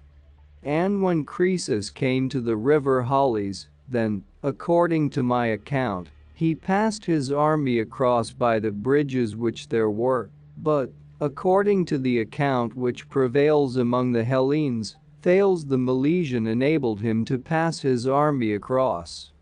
For, say they, when Croesus was at a loss how his army should pass over the river, since, they add, there were not yet at that time the bridges which now there are, Thales being present in the army caused the river, which flowed then on the left hand of the army, to flow partly also on the right, and he did it thus. Beginning above the camp he proceeded to dig a deep channel, directing it in the form of a crescent moon, so that the river might take the camp there pitched in the rear, being turned aside from its ancient course by this way along the channel, and afterwards passing by the camp might fall again into its ancient course, so that as soon as the river was thus parted in two, it became fordable by both branches. And some say even that the ancient course of the river was altogether dried up. But this tale I do not admit as true, for how then did they pass over the river as they went back? And Croesus, when he had passed over with his army, came to that place in Cappadocia which is called Pteria. Now Pteria is the strongest place in this country, and is situated somewhere about in a line with the city of Sinop on the Euxine. Here he encamped and ravaged the fields of the Syrians. Moreover, he took the city of the Pterians, and sold the people into slavery, and he took also all the towns that lay about it, and the Syrians, who were not guilty of any wrong, he forced to remove from their homes. Meanwhile Cyrus, having gathered his own forces and having taken up in addition to them all who dwelt in the region between, was coming to meet Croesus. Before he began however to lead forth his army, he had sent heralds to the Ionians and tried to induce them to revolt from Croesus, but the Ionians would not do as he said. Then when Cyrus was come and had encamped over against Croesus, they made trial of one another by force of arms in the land of Tyria. And after hard fighting, when many had fallen on both sides, at length, night having come on, they parted from one the other with no victory on either side. Thus the two armies contended with one another.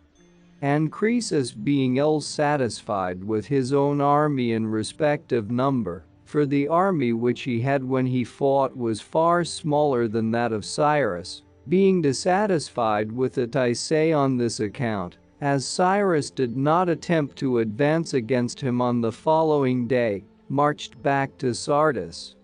having it in his mind to call the Egyptians to his help according to the oath which they had taken. For he had made an alliance with Amasis king of Egypt, before he made the alliance with the Lacedaemonians, and to summon the Babylonians as well, for with these also an alliance had been concluded by him, Labynetos 93 being at that time ruler of the Babylonians. And moreover to send a message to the Lacedaemonians bidding them appear at a fixed time. And then after he had got all these together and had gathered his own army, his design was to let the winter go by and at the coming of spring to march against the Persians.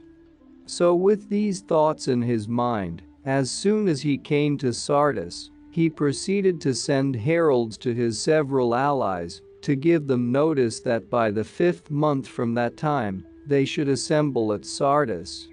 But the army which he had with him and which had fought with the Persians, an army which consisted of mercenary troops, 94 he let go and disbanded altogether, never expecting that Cyrus, after having contended against him with such even fortune, would after all march upon Sardis. When Croesus had these plans in his mind, the suburb of the city became of a sudden all full of serpents, and when these had appeared, the horses leaving off to feed in their pastures, came constantly thither and devoured them. When Croesus saw this he deemed it to be a portent, as indeed it was. And forthwith he dispatched messengers to the dwelling of the Ptolemicians, who interpret omens. And the messengers who were sent to consult arrived there and learned from the Ptolemicians what the portent meant to signify, but they did not succeed in reporting the answer to Croesus, for before they sailed back to Sardis Croesus had been taken prisoner. The Ptolemicians however gave decision thus: that an army speaking a foreign tongue was to be looked for by Croesus to invade his land, and that this when it came would subdue the native inhabitants, for they said that the serpent was born of the soil, while the horse was an enemy and a stranger. The men of Ptolemais thus made answer to Croesus after he was already taken prisoner, not knowing as yet anything of the things which had happened to Sardis and to Croesus himself. Cyrus, however, so soon as Croesus marched away after the battle which had been fought in Pteria, having learned that Croesus meant after he had marched away to disband his army, took counsel with himself, and concluded that it was good for him to march as quickly as possible to Sardis, before the power of the Lydians should be again gathered together. So when he had resolved upon this, he did it without delay. For he marched his army into Lydia with such speed that he was himself the first to announce his coming to Croesus. Then Croesus, although he had come to a great strait, since his affairs had fallen out altogether contrary to his own expectation, yet proceeded to lead forth the Lydians into battle. Now there was at this time no nation in Asia more courageous or more stout in battle than the Lydian, and they fought on horseback carrying long spears, the men being excellent in horsemanship. So when the armies had met in that plain which is in front of the city of Sardis, a plain white and open, through which flow rivers, and especially the river Hylos, all rushing down to join the largest called Hermos, which flows from the mountain sacred to the mother surnamed of Dindymos, and runs out into the sea by the city of Phocaea. Then Cyrus, when he saw the Lydians being arrayed for battle, fearing their horsemen, did on the suggestion of Harpagos a meet as follows. All the camels which were in the train of his army carrying provisions and baggage he gathered together. And he took off their burdens and set men upon them provided with the equipment of cavalry. And having thus furnished them forth, he appointed them to go in front of the rest of the army towards the horsemen of Croesus, and after the camel troop, he ordered the infantry to follow, and behind the infantry, he placed his whole force of cavalry. Then when all his men had been placed in their several positions, he charged them to spare none of the other Lydians, slaying all who might come in their way, but Croesus himself they were not to slay, not even if he should make resistance when he was captured. Such was his charge. And he set the camels opposite the horsemen for this reason, because the horse has a fear of the camel, and cannot endure either to see his form or to scent his smell. For this reason then the trick had been devised, in order that the cavalry of Croesus might be useless, that very force wherewith the Lydian king was expecting most to shine. And as they were coming together to the battle, so soon as the horses scented the camels and saw them, they turned away back, and the hopes of Croesus were at once brought to naught. The Lydians, however, for their part did not upon that act as cowards, but when they perceived what was coming to pass, they leapt from their horses and fought with the Persians on foot. At length, however, when many had fallen on either side, the Lydians turned to flight, and having been driven within the wall of their fortress, they were besieged by the Persians. By these then a siege had been established. But Croesus, supposing that the siege would last a long time, proceeded to send from the fortress other messengers to his allies. For the former messengers were sent round to give notice that they should assemble at Sardis by the 5th month, but these he was sending out to ask them to come to his assistance as quickly as possible, because Croesus was being besieged. So then in sending to his other allies he sent also to Lacedaemon. But these two, the Spartans I mean, had themselves at this very time, for so it had fallen out, a quarrel in hand with the Argives about the district called Thyre.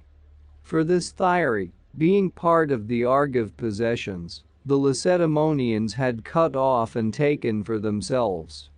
Now the whole region towards the west extending as far down as Malea 96, was then possessed by the Argives, both the parts situated on the mainland, and also the island of Cythera with the other islands. And when the Argives had come to the rescue to save their territory from being cut off from them, then the two sides came to a parley together, and agreed that 300 should fight of each side, and whichever side had the better in the fight, that nation should possess the disputed land. They agreed moreover that the main body of each army should withdraw to their own country, and not stand by while the contest was fought, for fear lest, if the armies were present, one side seeing their countrymen suffering defeat, should come up to their support. Having made this agreement they withdrew, and chosen men of both sides were left behind and engaged in fight with one another. So they fought and proved themselves to be equally matched, and there were left at last of 600 men 3, on the side of the Argives Alcanar and Chromios, and on the side of the Lacedaemonians Arthriades. These were left alive when night came on. So then the two men of the Argives, supposing that they were the victors, set off to run to Argos, but the Lacedaemonian Othryades, after having stripped the corpses of the Argives and carried their arms to his own camp, remained in his place. On the next day both the two sides came thither to inquire about the result, and for some time both claimed the victory for themselves, the one side saying that of them more had remained alive, and the others declaring that these had fled away. Whereas their own man had stood his ground and had stripped the corpses of the other party. And at length by reason of this dispute they fell upon one another and began to fight, and after many had fallen on both sides, the Lacedaemonians were the victors. The Argives then cut their hair short, whereas formerly they were compelled by law to wear it long, and they made a law with a curse attached to it, that from that time forth, no man of the Argives should grow the hair long, nor their women wear ornaments of gold, until they should have won back Thyre. The Lacedaemonians however laid down for themselves the opposite law to this, namely that they should wear long hair from that time forward, whereas before that time they had not their hair long. And they say that the one man who was left alive of the 300, namely Othryades, being ashamed to return to Sparta when all his comrades had been slain, slew himself there in Thyre. Such was the condition of things at Sparta when the herald from Sardis arrived asking them to come to the assistance of Croesus, who was being besieged. And they, notwithstanding their own difficulties, as soon as they heard the news from the herald, were eager to go to his assistance, but when they had completed their preparations and their ships were ready, there came another message reporting that the fortress of the Lydians had been taken, and that Croesus had been made prisoner. Then, and not before, they ceased from their efforts, being grieved at the event as at a great calamity. Now the taking of Sardis came about as follows. When the 14th day came after Croesus began to be besieged, Cyrus made proclamation to his army, sending horsemen round to the several parts of it, that he would give gifts to the man who should first scale the wall. After this the army made an attempt, and when it failed, then after all the rest had ceased from the attack, a certain Mardian whose name was Hieroiades, made an attempt to approach on that side of the citadel, where no guard had been set, for they had no fear that it would ever be taken from that side, seeing that here the citadel is precipitous and unassailable. To this part of the wall alone Meles also, who formerly was king of Sardis, did not carry round the lion which his concubine bore to him, the Ptolemicians having given decision that if the lion should be carried round the wall, Sardis should be safe from capture. And Meles having carried it round the rest of the wall, that is to say those parts of the citadel where the fortress was open to attack, passed over this part as being unassailable and precipitous. Now this is a part of the city which is turned towards Molos. So then this Mardian Hieroiades, having seen on the day before how one of the Lydians had descended on that side of the citadel to recover his helmet which had rolled down from above, and had picked it up, took thought and cast the matter about in his own mind. Then he himself 98 ascended first, and after him came up others of the Persians, and many having thus made approach, Sardis was finally taken, and the whole city was given up to plunder. Meanwhile to Croesus himself it happened thus. He had a son, of whom I made mention before, who was of good disposition enough but deprived of speech. Now in his former time of prosperity Croesus had done everything that was possible for him, and besides other things which he devised, he had also sent messengers to Delphi to inquire concerning him. And the Pythian prophetess spoke to him thus.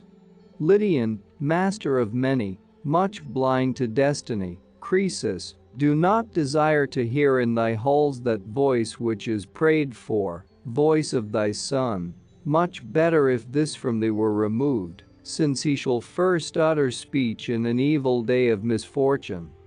Now when the fortress was being taken, one of the Persians was about to slay Croesus, taking him for another, and Croesus for his part, seeing him coming on, cared nothing for it because of the misfortune which was upon him, and to him it was indifferent that he should be slain by the stroke. But this voiceless son, when he saw the Persian coming on, by reason of terror and affliction, burst the bonds of his utterance and said, Man,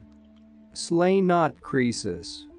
The son, I say, uttered voice then first of all, but after this he continued to use speech for the whole time of his life. The Persians then had obtained possession of Sardis, and had taken Croesus himself prisoner, after he had reigned 14 years and had been besieged 14 days, having fulfilled the oracle in that he had brought to an end his own great empire. So the Persians, having taken him, brought him into the presence of Cyrus.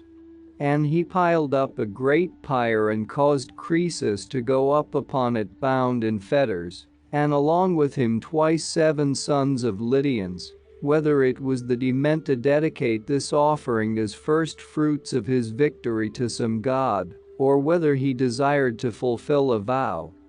or else had heard that Croesus was a God-fearing man, and so caused him to go up on the pyre, because he wished to know if any one of the divine powers would save him, so that he should not be burnt alive. He, they say, did this, but to Croesus as he stood upon the pyre there came, although he was in such evil case, a memory of the saying of Solon, how he had said with divine inspiration, that no one of the living might be called happy. And when this thought came into his mind, they say that he sighed deeply and groaned aloud, having been for long silent, and 3 times he uttered the name of Solon. Hearing this, Cyrus bade the interpreters ask Croesus who was this person on whom he called, and they came near and asked. And Croesus for a time, it is said, kept silence when he was asked this, but afterwards being pressed he said, One whom more than much wealth I should have desired to have speech with all monarchs. Then, since his words were of doubtful import, they asked again of that which he said, and as they were urgent with him and gave him no peace, he told how once Solon an Athenian had come, and having inspected all his wealth had made light of it, with such and such words, and how all had turned out for him, according as Solon had said, not speaking at all, especially with a view to Croesus himself, but with a view to the whole human race, and especially those who seem to themselves to be happy men.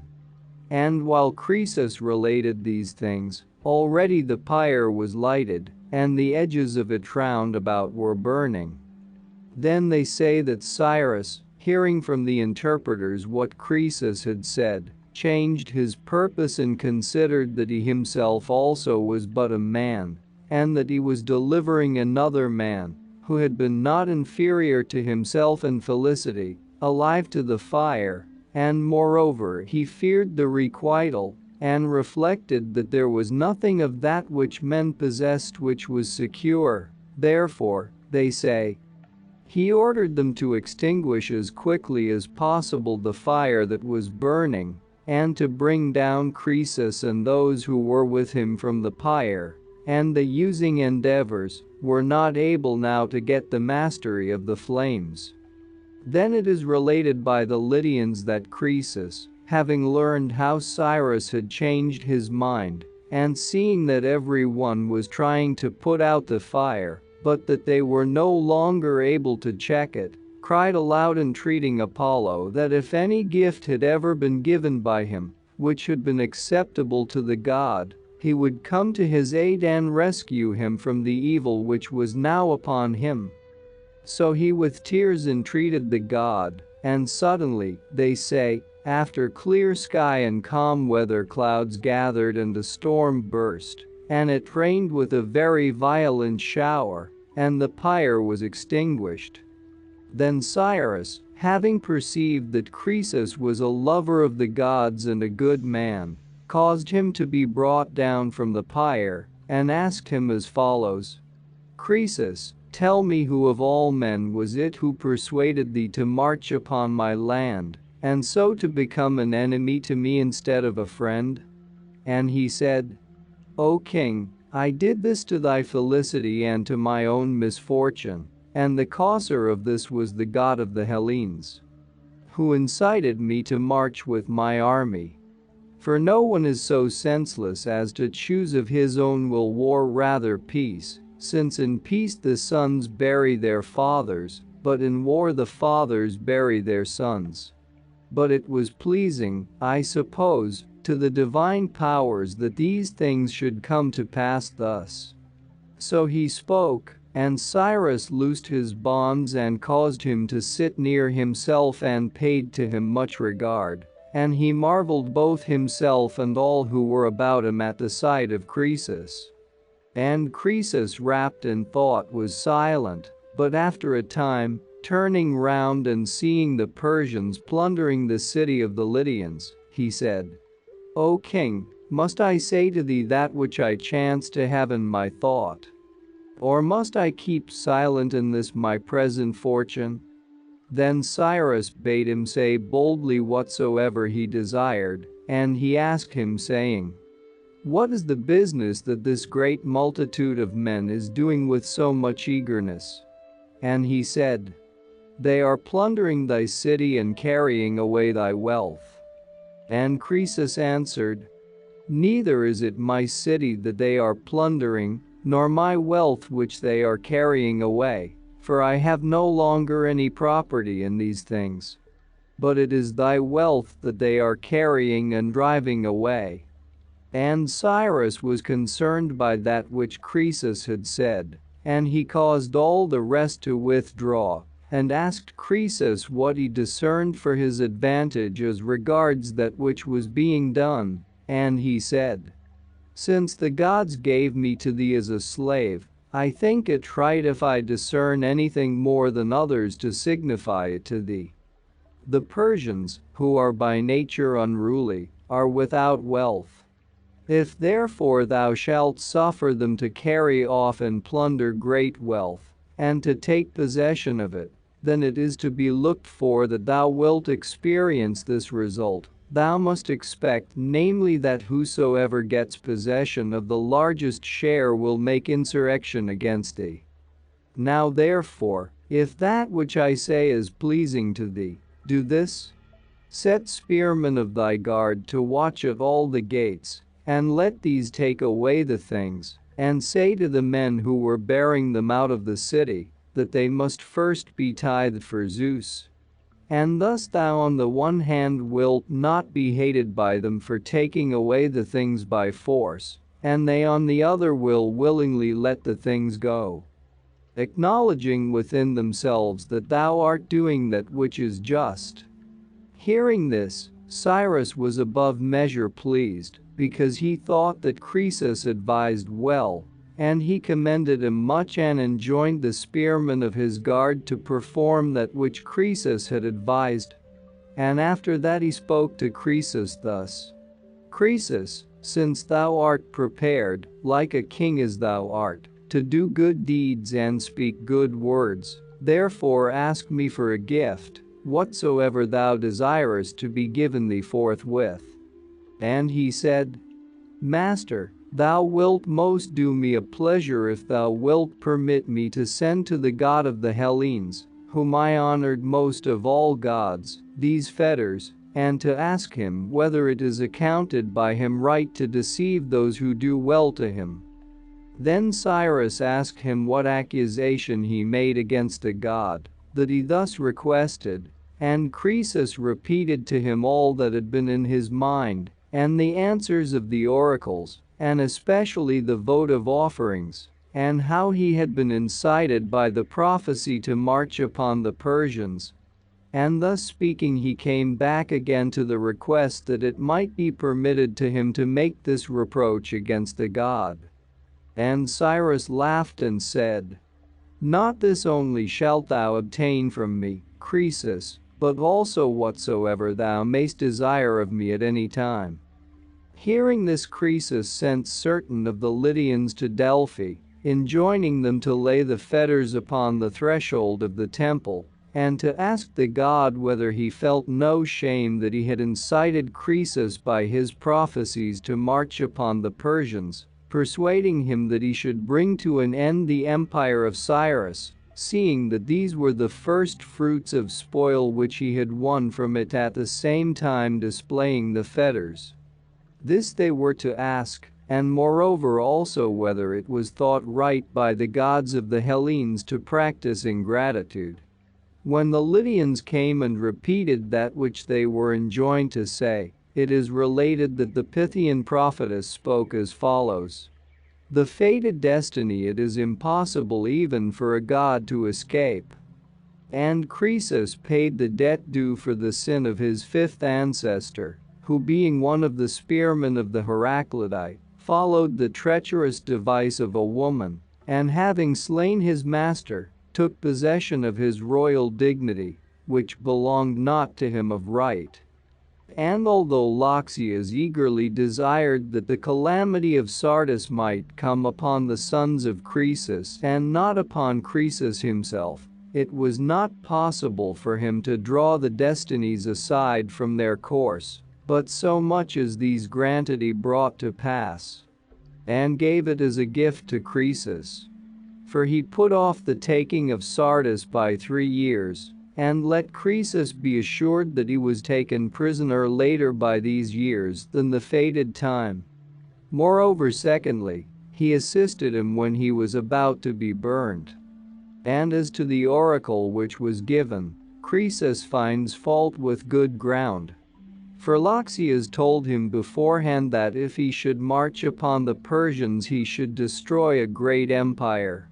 And he, upon hearing this, if he wished to take counsel well, ought to have sent and asked further whether the god meant his own empire or that of Cyrus. But as he did not comprehend that which was uttered and did not ask again, let him pronounce himself to be the cause of that which followed. To him also, when he consulted the oracle for the last time, Loxias said that which he said concerning a mule, but this also he failed to comprehend. For Cyrus was in fact this mule, seeing that he was born of parents who were of 2 different races, his mother being of nobler descent and his father of less noble. For she was a Median woman, daughter of Astyages and king of the Medes, but he was a Persian, one of a race subject to the Medes. And being inferior in all respects, he was the husband of one who was his royal mistress. Thus the Pythian prophetess replied to the Lydians, and they brought the answer back to Sardis and repeated it to Croesus, and he, when he heard it, acknowledged that the fault was his own, and not that of the god. With regard then to the empire of Croesus and the first conquest of Ionia, it happened thus. Now there are in Hellas many other votive offerings made by Croesus, and not only those which have been mentioned. For first at Thebes of the Boeotians there is a tripod of gold, which he dedicated to the Ismenian Apollo. Then at Ephesus there are the golden cows and the greater number of the pillars of the temple, and in the temple of Athene Pranea at Delphi, a large golden shield. These were still remaining down to my own time, but others of his votive offerings have perished. And the votive offerings of Croesus at Branchidae of the Milesians were, as I am told, equal in weight and similar to those at Delphi. Now those which he sent to Delphi and to the temple of Amphiaraus, he dedicated of his own goods and as first fruits of the wealth inherited from his father, But the other offerings were made of the substance of a man who was his foe, who before Croesus became king, had been factious against him, and had joined in endeavoring to make Pantaleon ruler of the Lydians. Now Pantaleon was a son of Alyattes and a brother of Croesus, but not by the same mother, for Croesus was born to Alyattes of a Carian woman, but Pantaleon of an Ionian.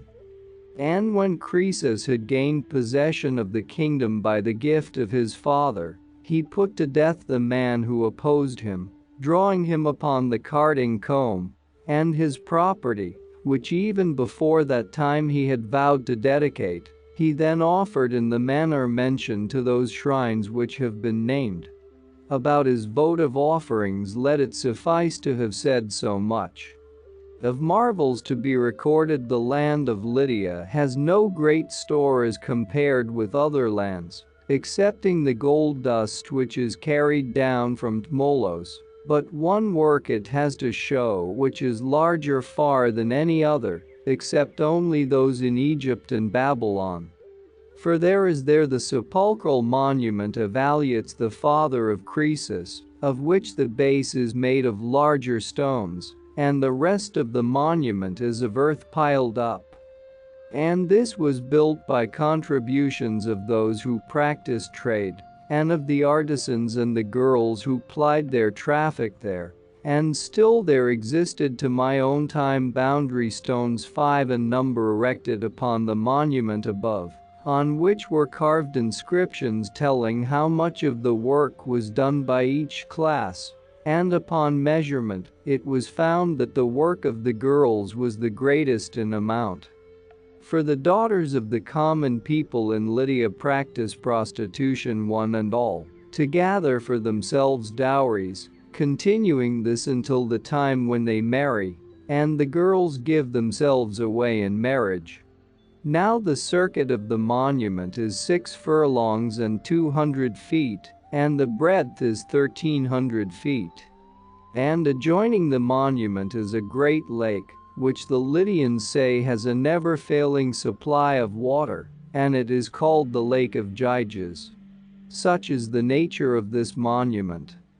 Now the Lydians have very nearly the same customs as the Hellenes, with the exception that they prostitute their female children, and they were the first of men, so far as we know, who struck and used coin of gold or silver, and also they were the first retail traders.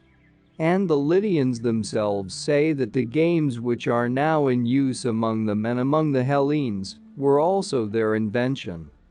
These they say were invented among them at the same time as they colonized Hercynia, and this is the account they give of them. In the reign of Aetes the son of Manes their king there came to be a grievous dearth over the whole of Lydia, and the Lydians for a time continued to endure it, but afterwards, as it did not cease, they sought for remedies, and one devised one thing, and another of them devised another thing. And then were discovered, they say, the ways of playing with the dice and the knucklebones and the ball, and all the other games excepting draughts, for the discovery of this last is not claimed by the Lydians. These games they invented as a resource against a famine, and thus they used to do. On one of the days they would play games all the time in order that they might not feel the want of food, and on the next they ceased from their games and had food. And thus they went on for 18 years. As however the evil did not slacken, but pressed upon them ever more and more, therefore their king divided the whole Lydian people into 2 parts, and he appointed by lot one part to remain and the other to go forth from the land. And the king appointed himself to be over that one of the parts which had the lot to stay in the land, and his son to be over that which was departing, and the name of his son was Tersenos. So the one party of them, having obtained the lot to go forth from the land, went down to the sea at Smyrna and built ships for themselves, wherein they placed all the movable goods which they had and sailed away to seek for means of living and a land to dwell in, until after passing by many nations they came at last to the land of the Ambracans. And there they founded cities and well up to the present time. And changing their name they were called after the king's son who led them out from home, not Lydians but Tersenians, taking the name from him. The Lydians then had been made subject to the Persians, as I say.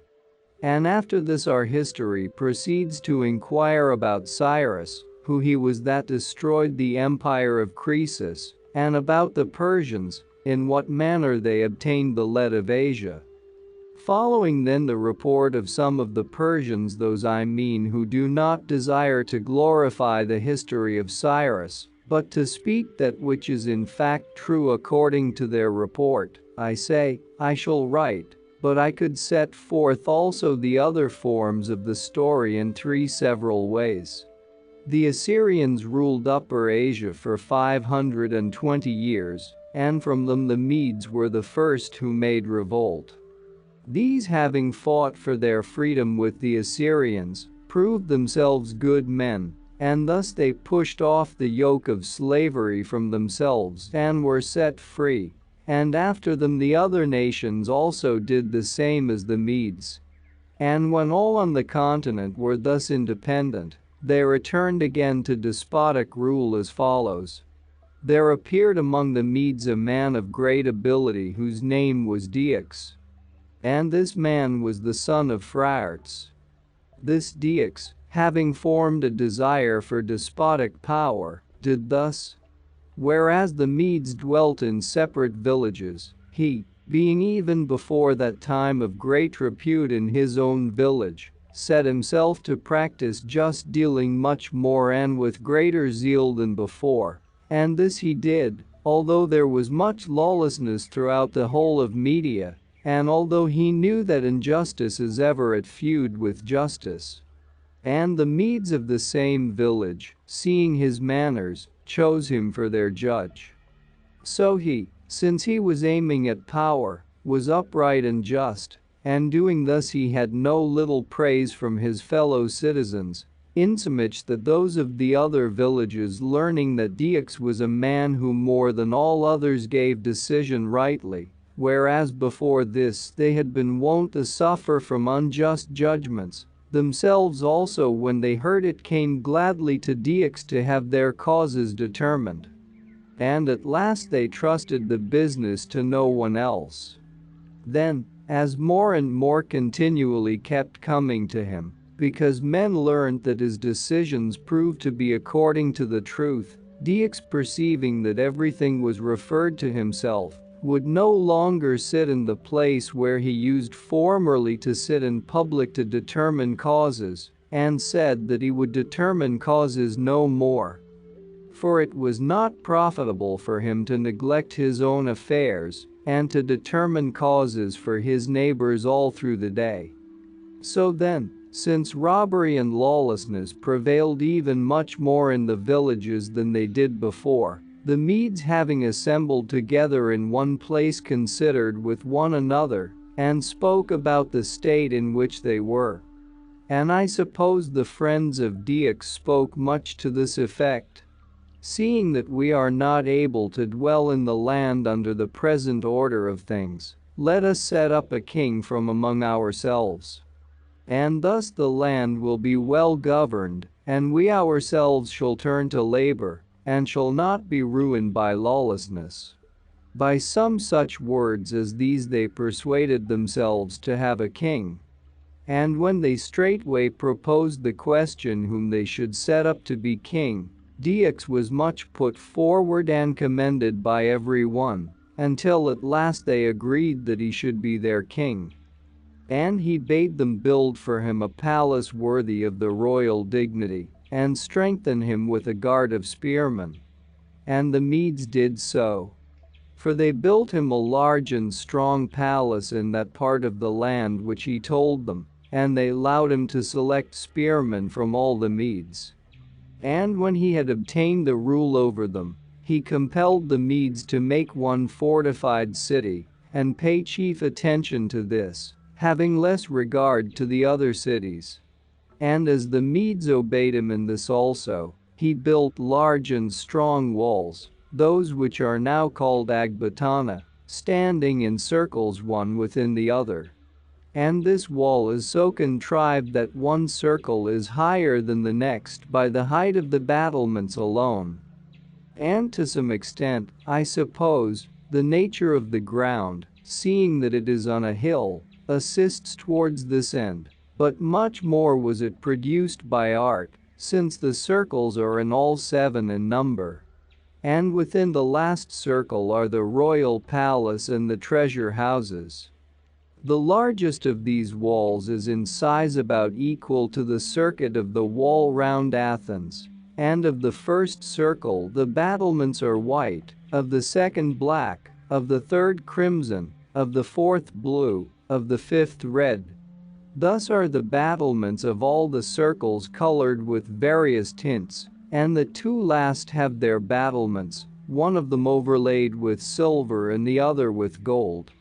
These walls then Diox built for himself and round his own palace, and the people he commanded to dwell round about the wall. And after all was built, Diox established the rule, which he was the first to establish, ordaining that none should enter into the presence of the king, but that they deal with him always through messengers, and that the king should be seen by no one, and moreover that the laugh or to spit in presence is unseemly, and this last for every one without exception. Now he surrounded himself with this state to the end that his fellows, who had been brought up with him and were of no meaner family nor behind him in manly virtue, might not be grieved by seeing him and make plots against him, but that being unseen by them, he might be thought to be of different mold.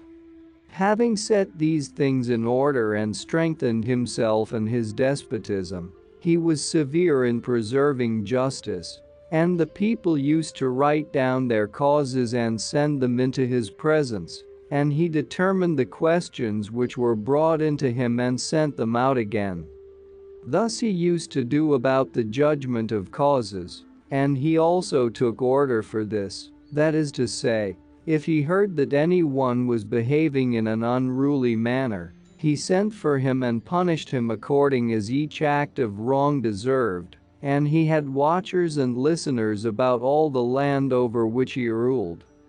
Diox then united the Median race alone, and was ruler of this. And of the Medes there are the tribes which here follow, namely, Busite, Peredicenians, Struchates, Arizantians, Butians, Magians. The tribes of the Medes are so many in number. Now the son of Diox was Phraates, who when Diox was dead, having been king for 53 years, received the power in succession, and having received it, he was not satisfied to be ruler of the Medes alone, but marched upon the Persians, and attacking them first before others, he made these first subject to the Medes. After this, being ruler of these 2 nations and both of them strong, he proceeded to subdue Asia, going from one nation to another, until at last he marched against the Assyrians, those Assyrians I mean who dwelt at Nineveh, and who formerly had been rulers of the whole, but at that time they were left without support, their allies having revolted from them, though at home they were prosperous enough. Phraates marched, I say, against these, and was both himself slain, after he had reigned 22 years, and the greater part of his army was destroyed. When Phraates had brought his life to an end, Cyaxares the son of Phraates, the son of Diox, received the power. This king is said to have been yet much more warlike than his forefathers, and he first banded the men of Asia into separate divisions, that is to say, he first arrayed apart from one another the spearmen and the archers and the horsemen, for before that time they were all mingled together without distinction. This was he who fought with the Lydians when the day became night as they fought, and who also united under his rule the whole of Asia above the river Halys. And having gathered together all his subjects, he marched upon Nineveh to avenge his father, and also because he desired to conquer that city. And when he had fought a battle with the Assyrians and had defeated them, while he was sitting down before Nineveh, there came upon him a great army of Scythians, and the leader of them was Madus the son of Protohias, king of the Scythians. These had invaded Asia after driving the Cimmerians out of Europe, and in pursuit of them as they fled, they had come to the land of Media. Now from the Maeotian lake to the river Phasis and to the land of the Colchians is a journey of 30 days for one without encumbrance, 117, and from Colchis it is not far to pass over to Media, for there is only one nation between them, the Cisperians, and passing by this nation you are in Media.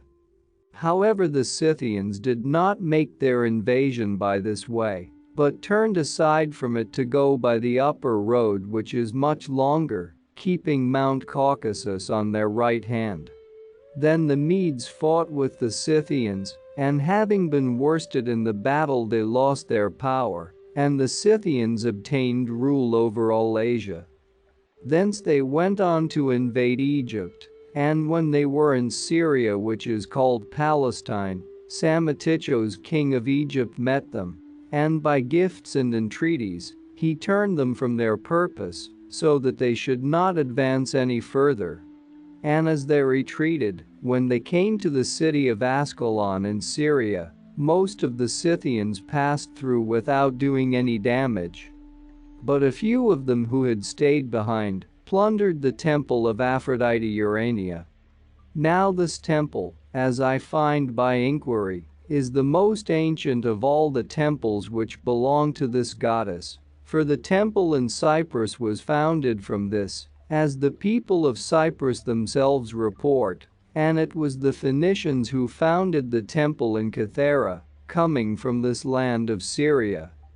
So these Scythians who had plundered the temple at Ascalon, and their descendants forever, were smitten by the divinity with a disease which made them women instead of men. And the Scythians say that it was for this reason that they were diseased, and that for this reason travelers who visit Scythia now see among them the affection of those who by the Scythians are called Enares. For 28 years then the Scythians were rulers of Asia, and by their unruliness and reckless behavior, everything was ruined, for on the one hand, they exacted that in tribute from each people which they laid upon them, 120, and apart from the tribute they rode about and carried off by force the possessions of each tribe. Then Cyaxares with the Medes, having invited the greater number of them to a banquet, made them drunk and slew them, and thus the Medes recovered their power, and had rule over the same nations as before. And they also took Nineveh. The manner how it was taken I shall set forth in another history, and made the Assyrians subject to them, excepting only the land of Babylon. After this Cyaxares died, having reigned 40 years, including those years during which the Scythians had rule, and Astyages son of Cyaxares received from him the kingdom. To him was born a daughter whom he named Mandane, and in his sleep it seemed to him that there passed from her so much water as to fill his city, and also to flood the whole of Asia. This dream he delivered over to the Magian interpreters of dreams, and when he heard from them the truth at each point he became afraid. And afterwards, when this Mandane was of an age to have a husband, he did not give her in marriage to any one of the Medes who were his peers, because he feared the vision, but he gave her to a Persian named Cambyses, whom he found to be of a good descent and of a quiet disposition, counting him to be in station much below a Mede of middle rank. And when Mandane was married to Cambyses, in the first year Astyages saw another vision. It seemed to him that from the womb of this daughter a vine grew, and this vine overspread the whole of Asia.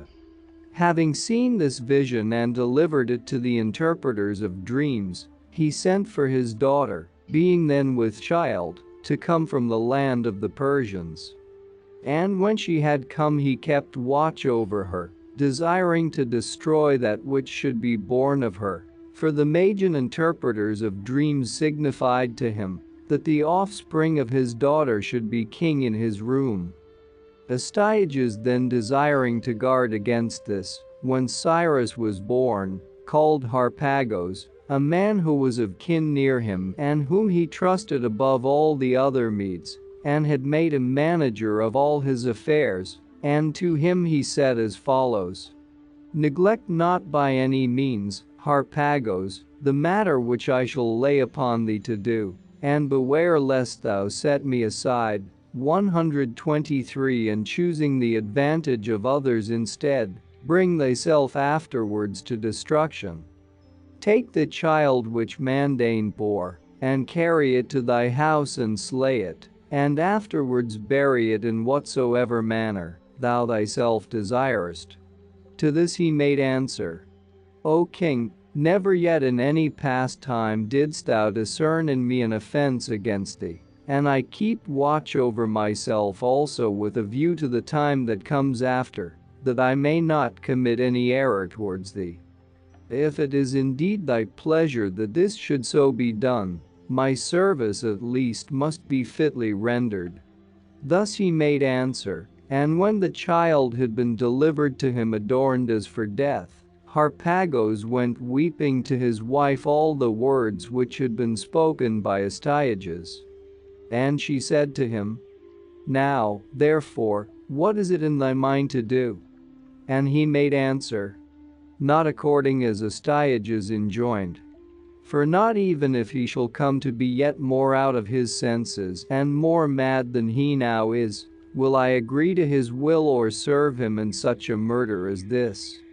And for many reasons I will not slay the child, first because he is akin to me, and then because Astyages is old and without male issue, and if after he is dead the power shall come through me, does not the greatest of dangers then await me? To secure me, this child must die, but one of the servants of Astyages must be the slayer of it, and not one of mine." Thus he spoke, and straightway sent a messenger to that one of the herdsmen of Astyages who he knew fed his herds on the pastures which were most suitable for his purpose, and on the mountains most haunted by wild beasts. The name of this man was Mithridates, and he was married to one who was his fellow slave, and the name of the woman to whom he was married was Kino in the tongue of the Hellenes, and in the Median tongue Spako, for what the Hellenes call Kina, bitch, the Medes call Spaka. Now, it was on the skirts of the mountains that this herdsman had his cattle pastures, from Agbatana towards the north wind and towards the Euxine Sea. For here in the direction of the Hesperians, the Median land is very mountainous and lofty and thickly covered with forests, but the rest of the land of Media is all level plain. So when this herdsman came, being summoned with much urgency, Harpagos said these words: "Astyages bids thee take this child and place it on the most desolate part of the mountains, so that it may perish as quickly as possible. And he bade me to say that if thou do not kill it, but in any way shalt preserve it from death, he will slay thee by the most evil kind of destruction. And I have been appointed to see that the child is laid forth." Having heard this and having taken up the child, the herdsman went back by the way he came, and arrived at his dwelling. And his wife also, as it seems, having been every day on the point of bearing a child, by a providential chance brought her child to birth just at that time, when the herdsman was gone to the city.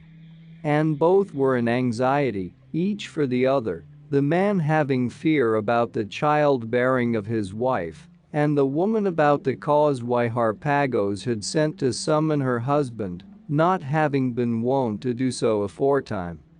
So as soon as he returned and stood before her, the woman, seeing him again beyond her hopes, was the first to speak, and asked him for what purpose Harpagos had sent for him so urgently. And he said, "Wife, when I came to the city I saw and heard that which I would I had not seen, and which I should wish had never chanced to those whom we serve. For the house of Harpagos was all full of mourning, and I being astonished thereat went within. And as soon as I entered I saw laid out to view an infant child gasping for breath and screaming, which was adorned with gold ornaments and embroidered clothing. And when Harpagos saw me he bade me forthwith to take up the child and carry it away and lay it on that part of the mountains which is most haunted by wild beasts, saying that it was Astyages who laid this task upon me, and using to me many threats, if I should fail to do this. And I took it up and bore it away, supposing that it was the child of some one of the servants of the house, for never could I have supposed whence it really was, but I marveled to see it adorned with gold and raiment, and I marveled also because mourning was made for it openly in the house of Harpagos. And straightway as we went by the road, I learnt the whole of the matter from the servant who went with me out of the city and placed in my hands the babe, namely that it was in truth the son of Mandane the daughter of Astyages, and of Cambyses the son of Cyrus, and that Astyages bade slay it. And now here it is." And as he said this the herdsman uncovered it and showed it to her. And she, seeing that the child was large and of fair form, wept and clung to the knees of her husband, beseeching him by no means to lay it forth. But he said that he could not do otherwise than so, for watchers would come backwards and forwards sent by Harpagos to see that this was done, and he would perish by a miserable death if he should fail to do this. And as she could not after all persuade her husband, the wife next said as follows: "Since then I am unable to persuade thee not to lay it forth, do thou this which I shall tell thee, if indeed it needs must be seen laid forth. I also have borne a child, but I have borne it dead. Take this and expose it, and let us rear the child of the daughter of Astyages, as if it were our own. Thus thou wilt not be found out doing a wrong to those whom we serve, nor shall we have taken ill counsel for ourselves, for the dead child will obtain a royal burial, and the surviving one will not lose his life." To the herdsman it seemed that, the case standing thus, his wife spoke well, and forthwith he did so. The child which he was bearing to put to death, this he delivered to his wife, and his own, which was dead, he took and placed in the chest in which he had been bearing the other, and having adorned it with all the adornment of the other child, he bore it to the most desolate part of the mountains and placed it there. And when the third day came after the child had been laid forth, the herdsman went to the city, leaving one of his under herdsmen to watch there, and when he came to the house of Harpagos, he said that he was ready to display the dead body of the child, and Harpagos sent the most trusted of his spearmen, and through them he saw and buried the herdsman's child. This then had had burial, but him who was afterwards called Cyrus the wife of the herdsman had received, and was bringing him up, giving him no doubt some other name, not Cyrus. And when the boy was 10 years old, it happened with regard to him as follows, and this made him known. He was playing in the village in which were stalls for oxen. He was playing there, I say, with other boys of his age in the road. And the boys in their play chose as their king this one who was called the son of the herdsman. And he set some of them to build palaces and others to be spearmen of his guard, and one of them no doubt he appointed to be the eye of the king, and to one he gave the office of bearing the messages, 12,401, appointing a work for each one severally. Now one of these boys who was playing with the rest, the son of Artembers, a man of repute among the Medes, did not do that which Cyrus appointed him to do. Therefore Cyrus bade the other boys seize him hand and foot, and when they obeyed his command, he dealt with the boy very roughly, scourging him. But he, so soon as he was let go, being made much more angry because he considered that he had been treated with indignity, went down to the city and complained to his father of the treatment which he had met with from Cyrus, calling him not Cyrus, for this was not yet his name, but the son of the herdsman of Astyages. And Artembers in the anger of the moment went at once to Astyages, taking the boy with him, and he declared that he had suffered things that were unfitting and said, "O king, by thy slave, the son of a herdsman, we have been thus outraged," showing him the shoulders of his son. And Astyages, having heard and seen this, wishing to punish the boy to avenge the honor of Artembers, sent for both the herdsman and his son. And when both were present, Astyages looked at Cyrus and said, "Didst thou dare, being the son of so mean a father as this, to treat with such unseemly insult the son of this man who is first in my favor?" And he replied thus, "Master, I did so to him with right. For the boys of the village, of whom he also was one, in their place set me up as king over them, for I appeared to them most fitted for this place. Now the other boys did what I commanded them, but this one disobeyed and paid no regard, until at last he received the punishment due. If therefore for this I am worthy to suffer any evil, here I stand before thee."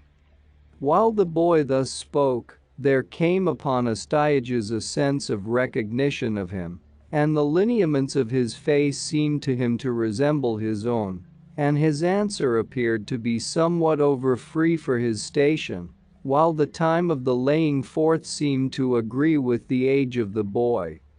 Being struck with amazement by these things, for a time he was speechless, and having at length with difficulty recovered himself, he said, desiring to dismiss Artembers, in order that he might get the herdsman by himself alone and examine him,